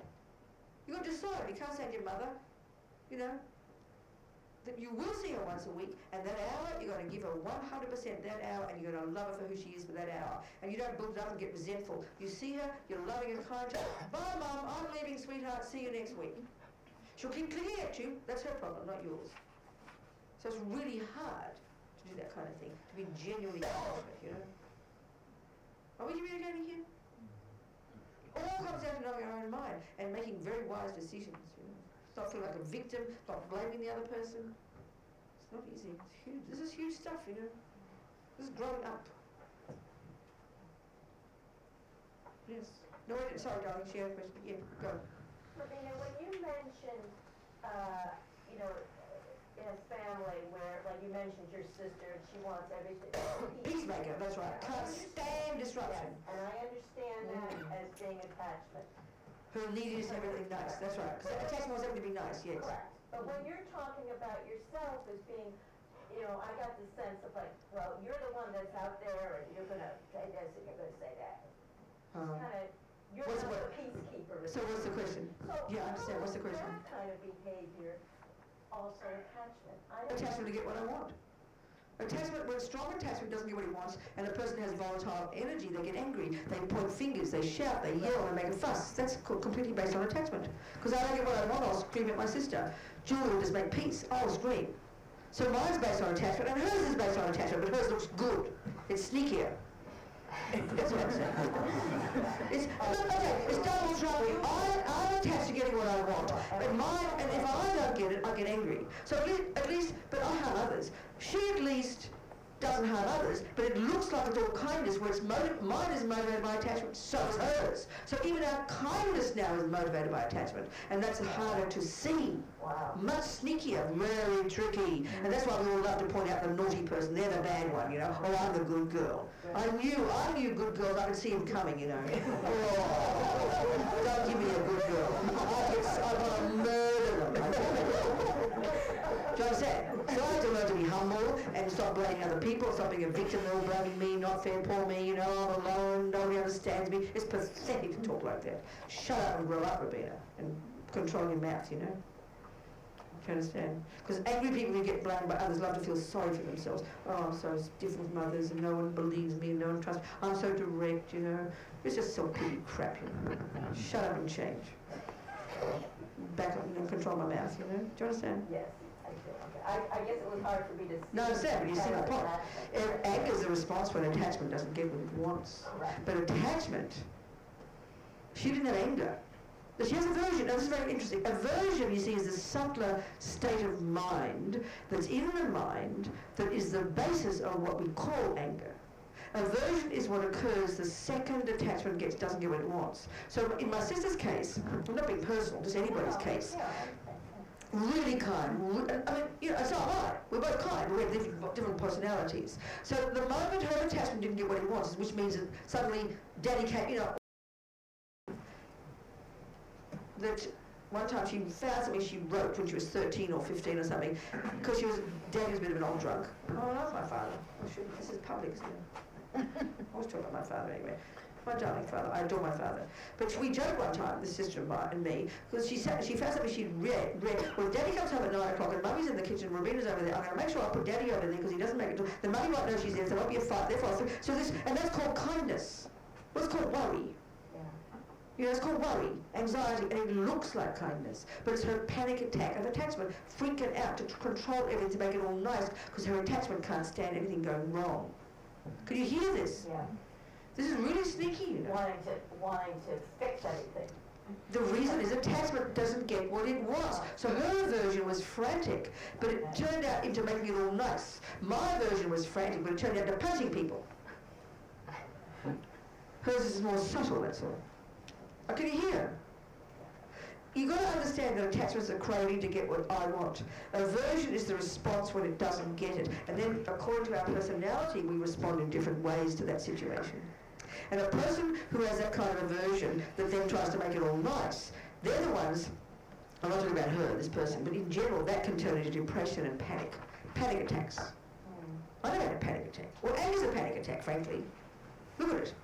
Look at the person who's angry. Their eyes are wide, they're freaking out, they're hysterical words coming out their mouth, they're being completely irrational, their heart's beating fast. That's a complete mental breakdown, actually. But we just say, oh, they're angry, but it's a mental breakdown. Well, other people who are quiet, they eventually, it manifests slowly and it becomes anxiety and panic attacks. Because it's all been suppressed, suppressed, suppressed. The attachment not getting what it wants has been suppressed, suppressed, suppressed. And then it comes out like, explodes one day in a different kind of way, a more quiet way. Can you understand what I'm saying, or not? I can, and that is so subtle. Yeah, it's much subtler. Yeah. That's exactly right. Because of depression is internalized aversion. Right. And it's the build-up of its being thwarted 1,000 times a day. When my attachment gets thwarted, I shout and yell. Another person will be quiet, and it becomes an anxiety and worry inside. This and this no good, this terrible, this and it's hopeless, this and no good, this and I'm no good, it's no good. But it's quiet, and you don't hear it until one day you can't get it out. Bed one morning, because you're so depressed. So it's ever more subtle. And you know how we feel sorry for people with depression? We don't feel sorry for people with anger. So it's very manipulative, very sneaky, you know, all these delusions are very sneaky. They're all the same delusions, just manifest differently. But at least with a depressed person, they don't know how to harm other people. I harm other people. Do you understand? But we don't see it as a delusion. It doesn't sound like the same, you know. Are we communicating here? Are we recognizing our lines here? Yes? People? Chris is not, he's writing notes. He's writing Every word. He's writing recipes. See? Camilla, what was your question? Hang on, sweetheart. What's your question? Question. With advocacy and human rights work, Yes. it seems there's also Yes. an element of attachment. Stop. Element. If they're ordinary sentient beings, it's riddled with attachment. But that doesn't mean there's not virtue there. Like with my sister, it doesn't mean there wasn't virtue there. That people aren't being helped. No, of course not. Absolutely. No doubt about it. And that's why the Buddha's view is virtue. We've got virtue now and we have delusions now. Our virtue, until we're hardly realised, will naturally be polluted by our delusions. But it depends on to the degree, depending on the person, you know. So that's the point. And then when we really want to be beneficial, we've got to get rid of the delusions. Then our virtue will be genuinely altruistic. I mean, no. And then we won't get depressed, because one of the biggest things in the helping professions and in people who are helping others, they get depressed and burned out. That's because of attachment. When there's no attachment. Look at His Holiness. 60 years, he's not burned out. He's more happy and jolly than ever. We ought to look at that. We ought to see that and learn from it, because he's got no attachment. So he never gives up, he's always buoyant, he's always optimistic, he doesn't forget. See, attachment wants it all to be nice. So we go out there all noble, helping poor people, helping the poor, helping the prisoners, helping the suffering, helping this, but then they don't get better. We can't cope with it. So we run away, and get depressed, have a mental breakdown, or burn out, as they say. But if you've got less attachment, you won't get depressed when you see the suffering. You'll just have more compassion. So it's actually profound. It demands. Compassion really is not enough, as His Holiness says. You've got to have wisdom, and wisdom is what you do in this discussion we're doing now. It's really deep inner work to see your own delusions, own neuroses, own expectations, own neediness. And it's far more hard to see. Do you understand? Yeah. Yes, Sharon. I just want to make sure I heard you correctly. Like, I'll use me as an example. I've been really angry for years, and then it went to like more of a quieter thing, and then it's more saying it how I see it, and I heard you say that's anger. Am I correct? No, what's the question? Give me the question, let me see if we can communicate. What's the question? Just bring it down to the question. How do you understand what anger is? What's anger? Well, no, what's aversion? The state of mind beneath what's called anger. What's aversion? What is it? You don't want something the way... It's an opposite to attachment. Yeah. Attachment is the default mode driving us every millisecond, craving to get what I want. The second it doesn't meet it, it could be the red light. It could be a noise that's slightly too loud. It could be a colour I don't like, the tiny things. Then that second is the rising of aversion. So attachment, when it sees what it wants, it goes towards it. Aversion sees it, it goes away. That's aversion, and that's the bare bones delusion that informs depression, informs guilt, or informs the volatile expression called anger. So the first level of practice is control the body and speech. Don't say the words, don't shoot the person, don't do the action. That's already profound. The next level is now be your own therapist. Start to look at the delusions themselves which underpin the actions. And that's why if we can't control our body and speech, then we can't see our mind, you know? It's impossible. Do you see? Are we Yeah. Is that clear? Yeah. Okay, good. Yes, And yes. in the example with your friends, the couple, the man that liked to drink? Yes, that's right. She eventually, from the way I saw it, kind of gave up and let him be. Loved it, decided that her attachment wasn't getting what it wants. It's very sad when your husband doesn't look at you and he drinks every day and you get angry, you talk to your mummy about it, your daddy about it, your kids about it, you're frustrated, you're upset, you want him to change. Attachment wants to change things, doesn't it? Attachment wants to make it nice. So then in the end what happens, you have fights, you have dramas, and you think, I can't stand this, you're either passive aggressive or you kill him. Or, in her case, she decided, she weighed it up and it seemed beneficial to him and the family that she stayed for everybody's sake. So she changed her mind, she stopped criticizing, she loves him for who he is. But my question is, do you believe that it's possible that he could be helped by somebody inspiring him or giving him... Why do you assume that's not happening also? Why do you assume that? Why do you assume that's not also happening? Who's mentioned that part? Okay. We're not discussing helping him, we're discussing her here. Are you assuming she doesn't care about him and is not helping him? No. There's no assumption about that then. What I'm talking about is our need for things to be nice, and then angry when they're not, and then blaming, and then manipulating, and then giving up, and then being angry, and then resenting. What I'm talking about is her giving up her attachment for things to be the way she thought they should be, and accepting it the way he is. And I mean, the fact is, you know, there are so many people in the world who are suffering, do we agree? But usually we only try to help those who are close to us because we can't stand it. We also do love them, there's no doubt. But look at the minefield that is, because we butt in when we're not asked, we keep giving them new methods to try, they keep failing, then we get mad at them, and then we threaten them. That's us butting in where we're not asked. A person, you know yourself, there's nothing worse than someone giving you all this advice and you haven't even asked for it. Like, you know, you become a Buddhist and your Christian mummy says this and your Christian auntie says that, and they send you letters, they write to you, they email to you, they're trying to help you, they think. Mind your own business, please. Back off, you know? Because I'm doing that with my sister. I want to help my sister, but I realize I'm doing exactly what Yeah, you're there you saying, go. but I'd still really like to Of course, help her. no, you would. So then, want to help her, love her for who she is. And this is a very interesting point.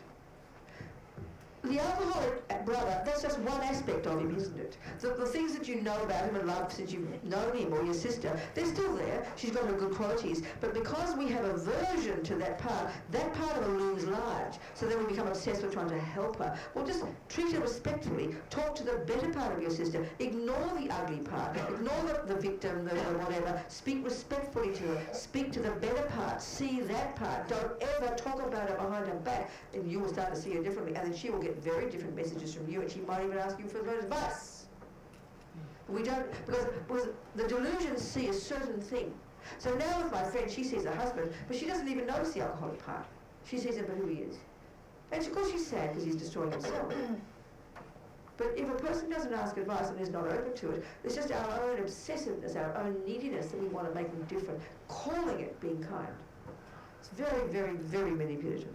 Very wicked, and that's the thing, our kindness often is masquerading, you know. And I saw that with people working with people in prison.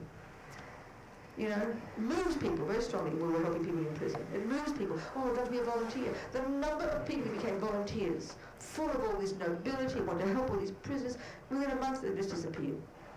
Because attachment goes up like a bubble and then disappears, and they get bored. It's too much work, too much effort.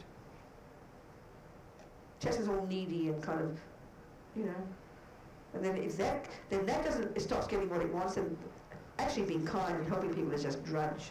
To have genuine compassion that isn't motivated by attachment is pretty intense, and we have to grow it carefully, you understand? But attachment's all emotional, goes up and down like a yo-yo.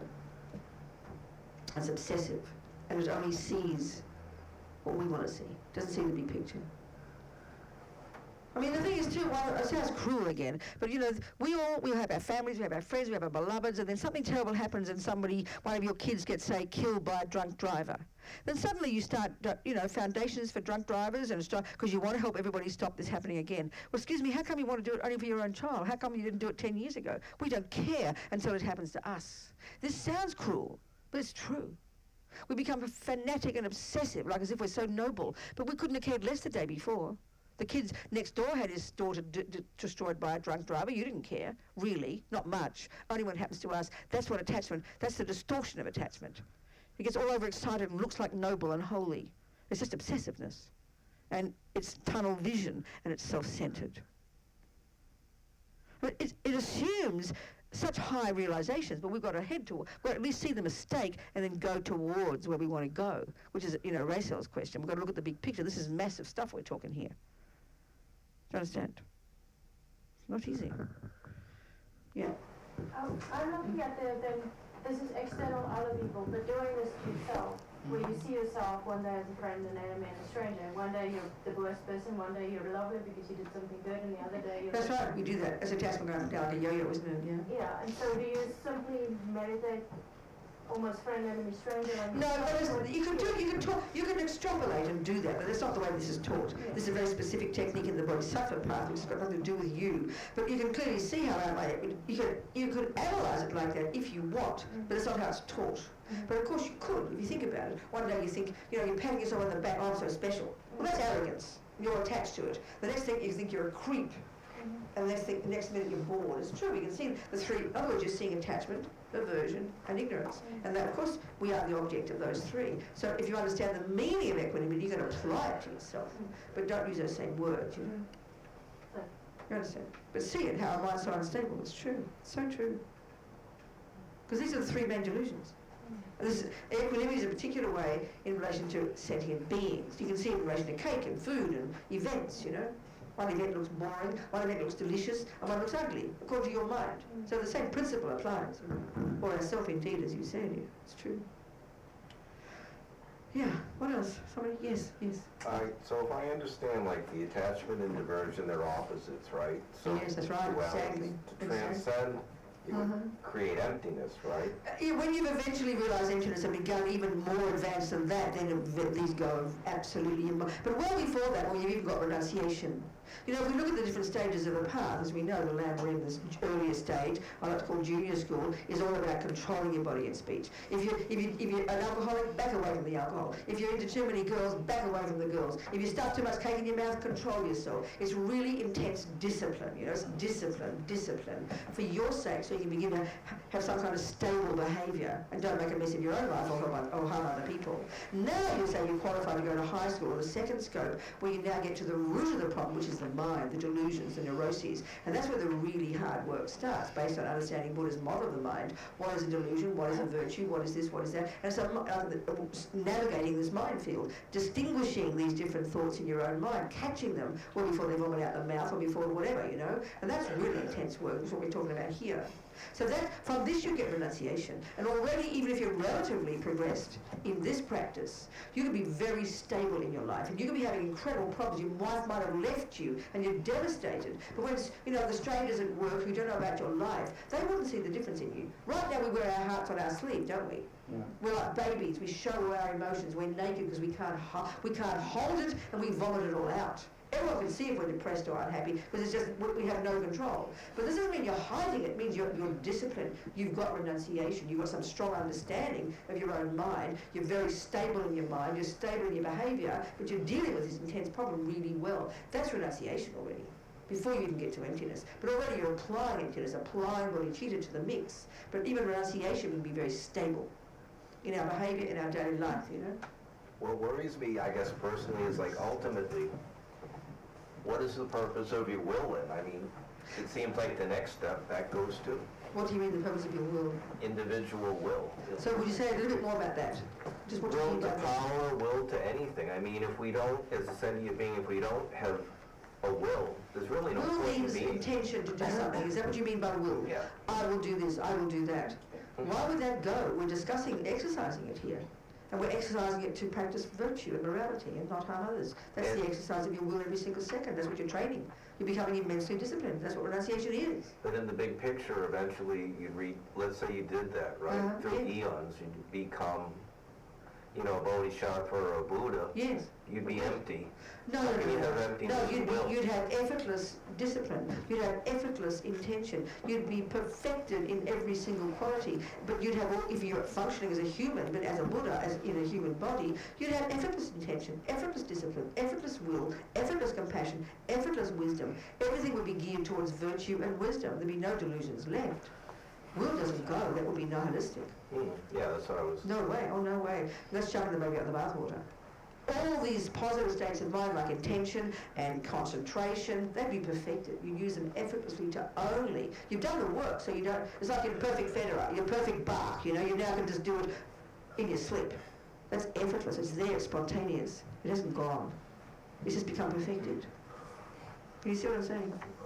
Right now we've got to struggle because you can't hit the ball properly. So you've got to use enormous intention to discipline every day, to train, to practice, to come onto the court. It's hard work because the tendency is just to be lazy and not be bothered playing tennis. So we're using masses of intention to go in the other direction. But like anything, you'll perfect it.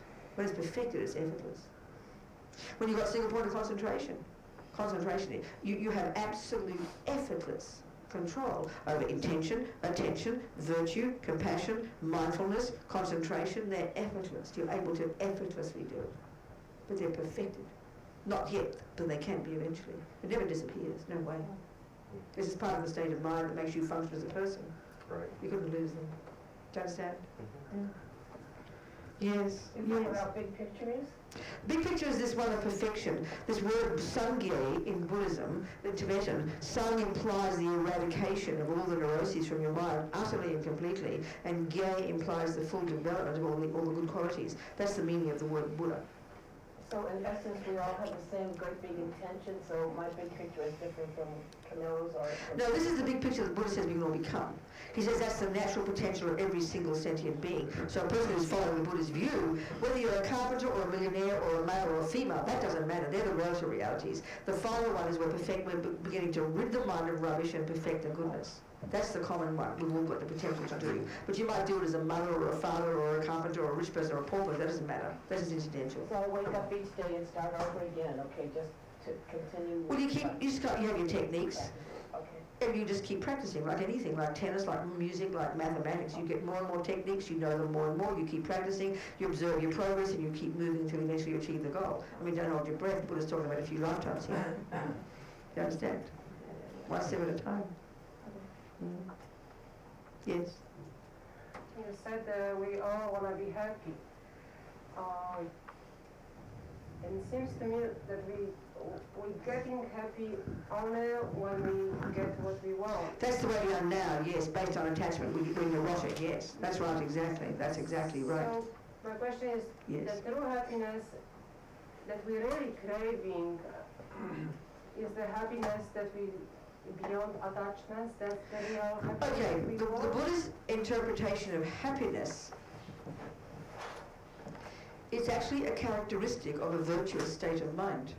So love, compassion, empathy, connectedness to others, generosity, when the mind is more towards those than towards attachment, fear, anger, jealousy, to that extent the mind is happy. So if you keep lessening delusions, you lessen suffering, and you grow virtue, you increase happiness. And Buddha says eventually, when you've rid the mind of all the neuroses, you have no choice but to be happy, to be blissful, naturally. Not on the basis of getting anything, just simply it's the natural state of a virtuous mind, a wise mind. For Buddha, it's a natural law. We are so addicted to believing that happiness is what we get when we get what attachment wants. We're like junkies. Happy feelings. We only get that with the cake, the person, the praise, the thing, the nice, isn't it? And it's like, it's very hard. But the Buddha would say happiness is way more subtle. Happiness, he says, is what we end up with when we give up attachment and the other delusions. It's a natural thing. We think of happiness as you get something, but Buddha says it's the potential. This is a very profound point, it's very fundamental. The Buddha's observation of mind, his own mind, and therefore everybody else's, says that the mind that is virtuous and in sync with truth and no neuroses is just in its nature blissful. In its nature blissful. So happiness for us being junkies is what we get when attachment gets what it wants. For the Buddha, happiness is what you get as and when you lessen and eventually rid the mind of the neuroses. It's natural. This is natural. Do you understand? Question, how is contentment Yes. different than happiness? It's not. Another word for it. But it sounds a bit boring word. We think of happiness as sort of hyperventilating, being in love, excited. But that's junky happiness. Contentment, you see, when we say blissful and content, they don't sound the same, do they? Do you understand? So a mind that's blissful or happy is also a mind that's fulfilled and content and not needy, not dissatisfied. That's all. Content means not dissatisfied, which means there's attachment. It will be neutral. No, I did not say neutral. I did not say neutral. No, not neutral. That sounds like boring. Well, not neutral. No, you'd be joyful. No, not neutral. No. That content sounds for us kind of like neutral. Kind of, I'm sitting back watching television, I'm content. That's called fat lazy. That's not content. That's just boredom, I think. And that's just kind of laziness and passive, the way we would think of it. And then a person gets out there playing tennis and they're happy, that's happiness. Do you understand? No, it is more subtle than that. A mind that is content is also blissful, joyful, loving, compassionate, because they're natural qualities. Buddha says they're not like special holy things. That's who we really are. And we only begin to taste that as we lessen the neuroses. Do you understand? So a mind that's content is also blissful. Not kidding, they use that word meaningfully. Do you understand? Yes, what about equanimity? What about it? Well, the way I understand... But you got to check, you're already using a different definition of equanimity here. Yeah. So which one are you using? Which word are you using? What's your definition of equanimity? You're talking about being equal, everything more stable behaviour. That's not the discussion here. And equanimity is not the discussion here. We're not discussing that. Equanimity, the one we were talking before, is on the Bodhisattva path, and it's a very clear recognition in your mind that the mean person, the kind one, and the boring one are the same in the wish to be happy. That's the equanimity we discussed before. Equanimity can be used in different ways, and what you're referring to is a state of person being very kind of equal. That's not what we're discussing here. Okay, so that's not referred to a feeling or... Yes, it is, and that comes first. Before you got, if you're berserk up and down with a yo-yo, you've got to first get some equanimity. Then eventually you can get joyful. Do you see some progression?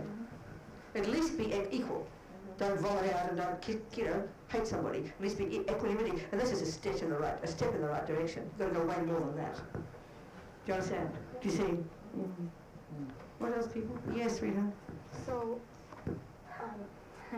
attachment to, let's say, like a profession or a career, right? Attachment meaning, again, use this word, we use it very loosely. What are you saying when you say attachment to your professional career? What do you mean by that? If someone is very attached to like progressing their... But I have to ask you what you mean by attachment. As opposed to wanting it, aspiring to be better. What do you mean by attachment? That's what I mean though, like wanting... No, that's not attachment. Nothing to do with attachment. I can say to you, I want to walk out the door. That's not attachment. But the proof that it is attachment, polluting my wanting to walk out the door, is if you get in my way and I say, excuse me, I'm trying to walk out the door. That's when you see if it's needy and manipulative, and if you get sacked from your job and kill yourself, it proves you were attached to it. So don't chuck out the baby with the bathwater, right? That's where if we're trying to really practice Dharma, we do want a career, we want to have the education, whatever you're going to do. Want to do it for a beneficial reason, so you can be a better human being to help others. That's virtuous, fantastic, go for it. Get as rich and as successful as you like, and you can help others. Attachment is when you're needy, manipulative, you define yourself in terms of it, you're competitive, you harm others. That's garbage. That's what destroys it, and you. So it's hard though, because we are deeply imbued with attachment now, so don't hold your breath and think we can get rid of it overnight. We have to recognize it every day and stop. It's like a relationship. It's impossible to have a relationship without attachment. But, you've got to decide what you want to do and learn to distinguish between attachment and genuine aspiration, attachment and love. That's the point of it, to distinguish, Do you see what I'm saying here? You know your own mind really well.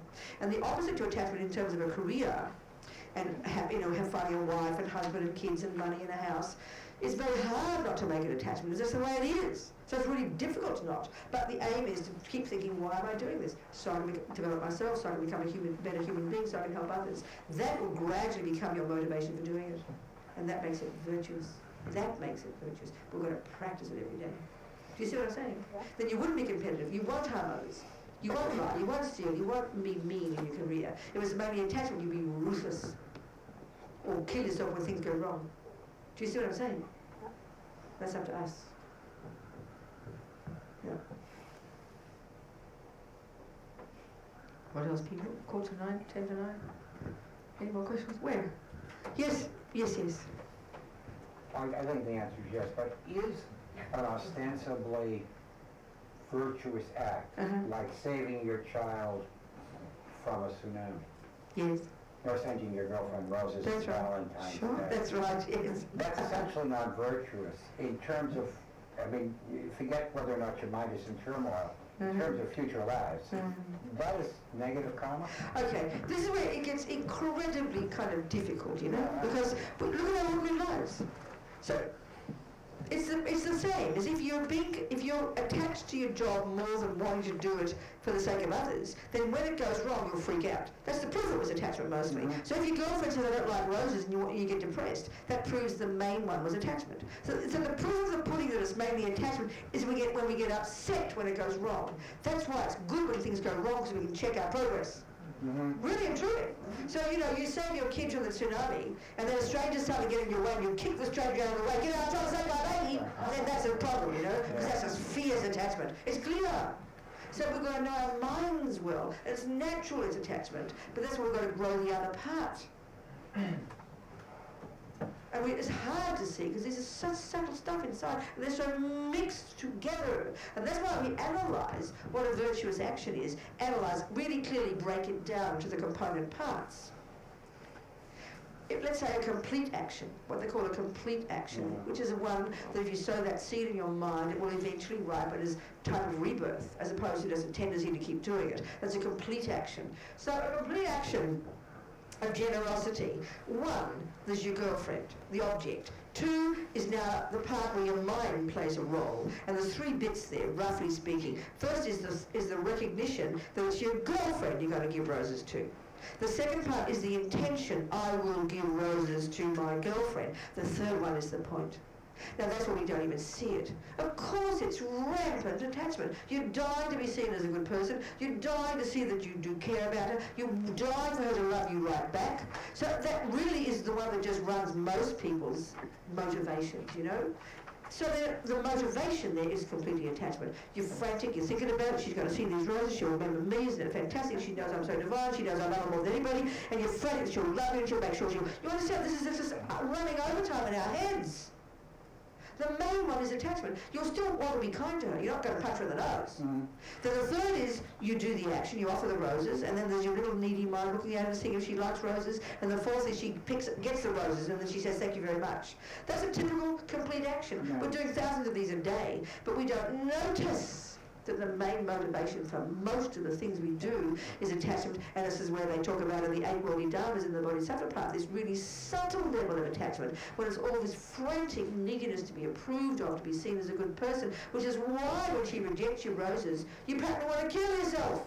That is the proof that was mainly attachment. If there was any semblance of real, genuine love and compassion, you'd be sad that she didn't like your roses. Oh, darling, I'm so sorry. I'll get you another pair. I'll get you a tulip. But no.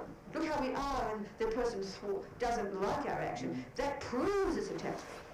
But we can't see it. The trouble is we can't see it until attachment doesn't get what it wants. That's why if we're brave in practicing, we'll be glad when our attachment doesn't get what it wants, because it's the perfect test of our progress. Do you see? So there's the intention to do an action, then there's the reason behind it, the motivation. And mostly it's just naturally attachment. Yeah. Just naturally. Of course there's love and compassion on top there. Better than punching the person. So it's at least one step, but it's hard to see it, like we were talking before. And this is where this seems very cruel, because it seems too advanced almost. I think he's expecting us to be beyond normal. Well, that's what he says we can be. We can go way further than we're doing. And the more we know our own mind, we change our motivation. We practice having a new motivation. We practice it. We catch our mind. I'm going to give these roses. Shut up, Robina, relax. He's not going to something, he'll like them or not. That's his business. I'm going to give roses because it's genuine. I want to be happy. I want him to be happy. And you try to lessen the attachment, even though he's still needy, you know. And you give him the roses, and he likes or doesn't like. That's his problem. You learn to grow your virtue. We've got to consciously do it every day. And that's why it demands so much to know our minds well, and to know even the name of these states of mind, and to know what even attachment is. And to know the word karma. There's all these nuts and bolts of the practice, and we have to learn these. They're technical. This is the Buddha's teaching. This is the Buddha's path. It's quite intricate, you know. See, the person going out the door. You push the, you want to go out the door. You push the person out of the way. That's right. Bad karma. You have to, so you try to be a little bit skillful, So you don't push the person out of the door, you smile, and in your head you say, what a jerk. That's right, well, that's common. That's the good girl or bad girl one. The good girl would do it like that. And make sure they're not seen to be naughty, but they're cursing them behind their back. And that means they can't see their own mind, and no, people think they're ugly. That's the tricky part. That's precisely the point. That's right. And that's the action of giving roses to your girlfriend. It looks nice. So it's the same. It's harder to see that our virtue even is polluted by attachment. It's a bit depressing initially, because we think such nice people. So we stop giving gifts then? No, that's Rachel's question. That's chucking the baby out with the bathwater. No, that's absurd. But that's why it's a minefield. That's why at the first level of practice, the renunciation level, the best is to give up sex, drugs and rock and roll, become a monk and go to the mountains, honey, where you don't have to worry about it. But 99% of us won't do that. So it's difficult to practice this stuff because most of us will have relationships. Yes. But on the good girl stuff, in terms of karma and the consequences and the degree of karma, yes, pushing the person out of the way, yes, is bad karma. It is. It's worse than the other one. Calling them a jerk in your head is not as bad because but therefore it's also harder for you to see your problem, and that's why we lie to ourselves. I'm not suggesting you should neither don't do anything. I'm not also suggesting you might as well punch them unless you know you're doing something wrong. No, it's just see that it's harder to see our minds and how our virtue is polluted by delusions, polluted by attachment. And mostly that is because we're craving to be the worst attachment, which they even talk about in the Bodhisattva path. It's completely depressing. It's the craving every millisecond to be seen in a good light. That's the attachment mostly, especially in close relationships. The junkie in us is frantic for something to smile back at me and I feel, wow, phew. That's the real craving. That's the object attachment wants most. Being seen as a good person. In relationships, that's for sure what it is. All the time. Constant. Is so primordial. They say the yogis in the mountains have given up sex, drugs and rock and roll. Given up everything. But they're still thinking about what the people in the village are thinking about. Yeah. That's this attachment, the deepest one to go, the hardest. And this attachment is what determines most of our choices. Being a nice person, being kind to people, helping out others. I mean, don't say virtue is not good. It's just that it's sneaky because we don't realise it's polluted virtue. It's manipulative virtue. You understand? And it's all craving to be seen as a good person, craving to get the praise, craving to be seen in a good light.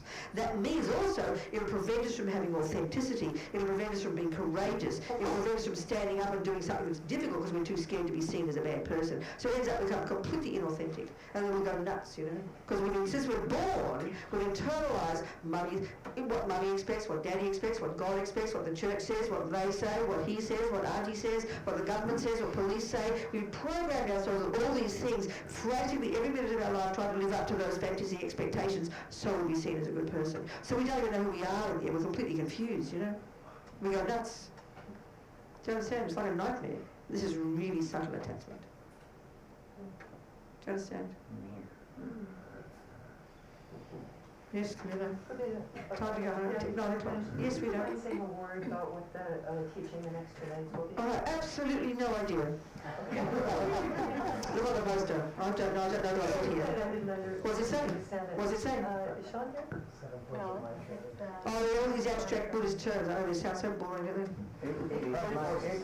Oh, it's more of this. It's another, a deeper level of this, giving up, seeing problems as good, taking the blame, loving your enemies. It's even worse. It's even heavier than what we've talked about so far. It means seeing problems as good, loving your enemies, taking the blame. That's even a heavier level of this practice. So that we're going to talk about, okay? Be ready for it. Yes. Loving the enemies means that out of compassion, I will allow them into my life, and even though they create all the time mess and suffering, they go over me and I'm a doormat. No, you wouldn't be a doormat. If you had compassion, you wouldn't be a doormat, you'd be a bodhisattva. Doormats are victims and they're full of anger. A doormat is only a person who feels like a doormat. But genuine, this is high practice. A real bodhisattva The person is way beyond ego, way beyond attachment, way beyond anger, but they're working at the deepest levels of their mind, trying to rid even the subtlest imprints of delusions. They would rather work for a person who is mean to them. They would rather give something than take something. They would rather be criticised than praised. Not because they're martyrs, because it sounds shocking to us, because it's sort of like I think of Lance Armstrong, even though he's naughty now, I like as an example, he's such a fanatic, you know. He loved the high mountains, didn't he? He didn't want to coast down the mountains, did he? The more high the mountain, the more difficult the ride, he wanted the challenges. This is this kind of practice. They want the challenges. So you understand what I'm saying? And you wouldn't be a doormat if you're like that. If you're a doormat, you should leave right now and tell that person to go away. But most doormats, just like victims, go back like a moth to a flame, and then keep blaming the other person, which is nightmarish, you know.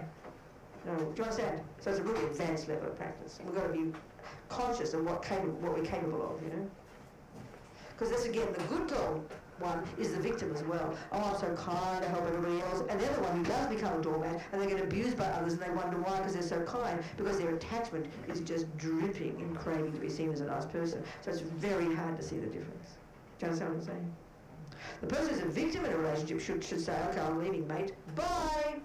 But no, they don't. They keep running back like a moth to a flame and keep getting abused again, thinking they're so kind. But they're not. That's foolish. Bodhisattva wants that. It's like grist for their mill. It's like their practice to get stronger in bodhicitta. Do you understand? So we've got to know our level, you know. You can't just leap in and be all holy like a nightmare. Can't do it. It's time to go home, I think, 9 o'clock. Yes? Okay. So let's hope we can identify attachment, distinguish it from love, distinguish it from, you know, and it is a minefield. Don't think it's not. This is subtle stuff, you know. And what happened overnight? What just happened by closing your eyes? You've got to study the Buddhist model, study the Buddhist understanding, control your body, control your speech, understand the definitions of these words, and then slowly you'll be able to see them inside you. You'll recognize the voices, you'll recognize the thoughts, you'll recognize the concepts, you'll recognize the feelings, but it just does take time. Like anything, it takes time, you know. It just takes time, one step at a time. But we are capable. This is our potential. So we delight this 2 hours, all of us, including me, listening, thinking, analysing, questioning, you know, just aspiring, being inspired. May we continue to see our minds. May we never give up on ourselves.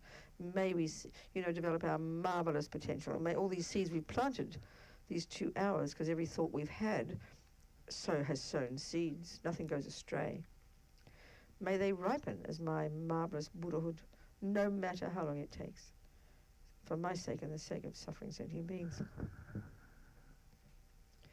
Kewadin yududag lama sange drub gyune trowa chikyang malupa. That's right. Keep going. Deyi salagu pasho. Now the bodhicitta prayer. Jangchob semcho grinpoche makye panam ke gyutig ke panyam pa me payang gongne gongdu pavasho.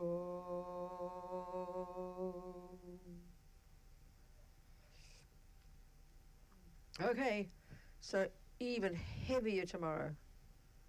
How to love problems and love the enemy and be like, you know, delicious. Eat it up for breakfast. More problems, more abuse, more suffering, more criticism. Oh, delicious.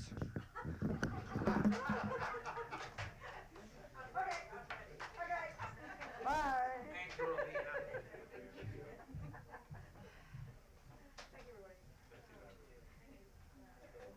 So, whoever wants to say to recite, the papers are back there. I'll get them out, and we can just leave everything as is. 5 minutes. 5 minutes and 20 seconds. Cheryl? Well, actually, maybe a different time. In any case, 5 minutes. Yes. Yes. Yes. Yes. Yes. Yes. I think I know. Oh yeah, no, that's fine. Oh yeah, no, I can do that. Okay. All right.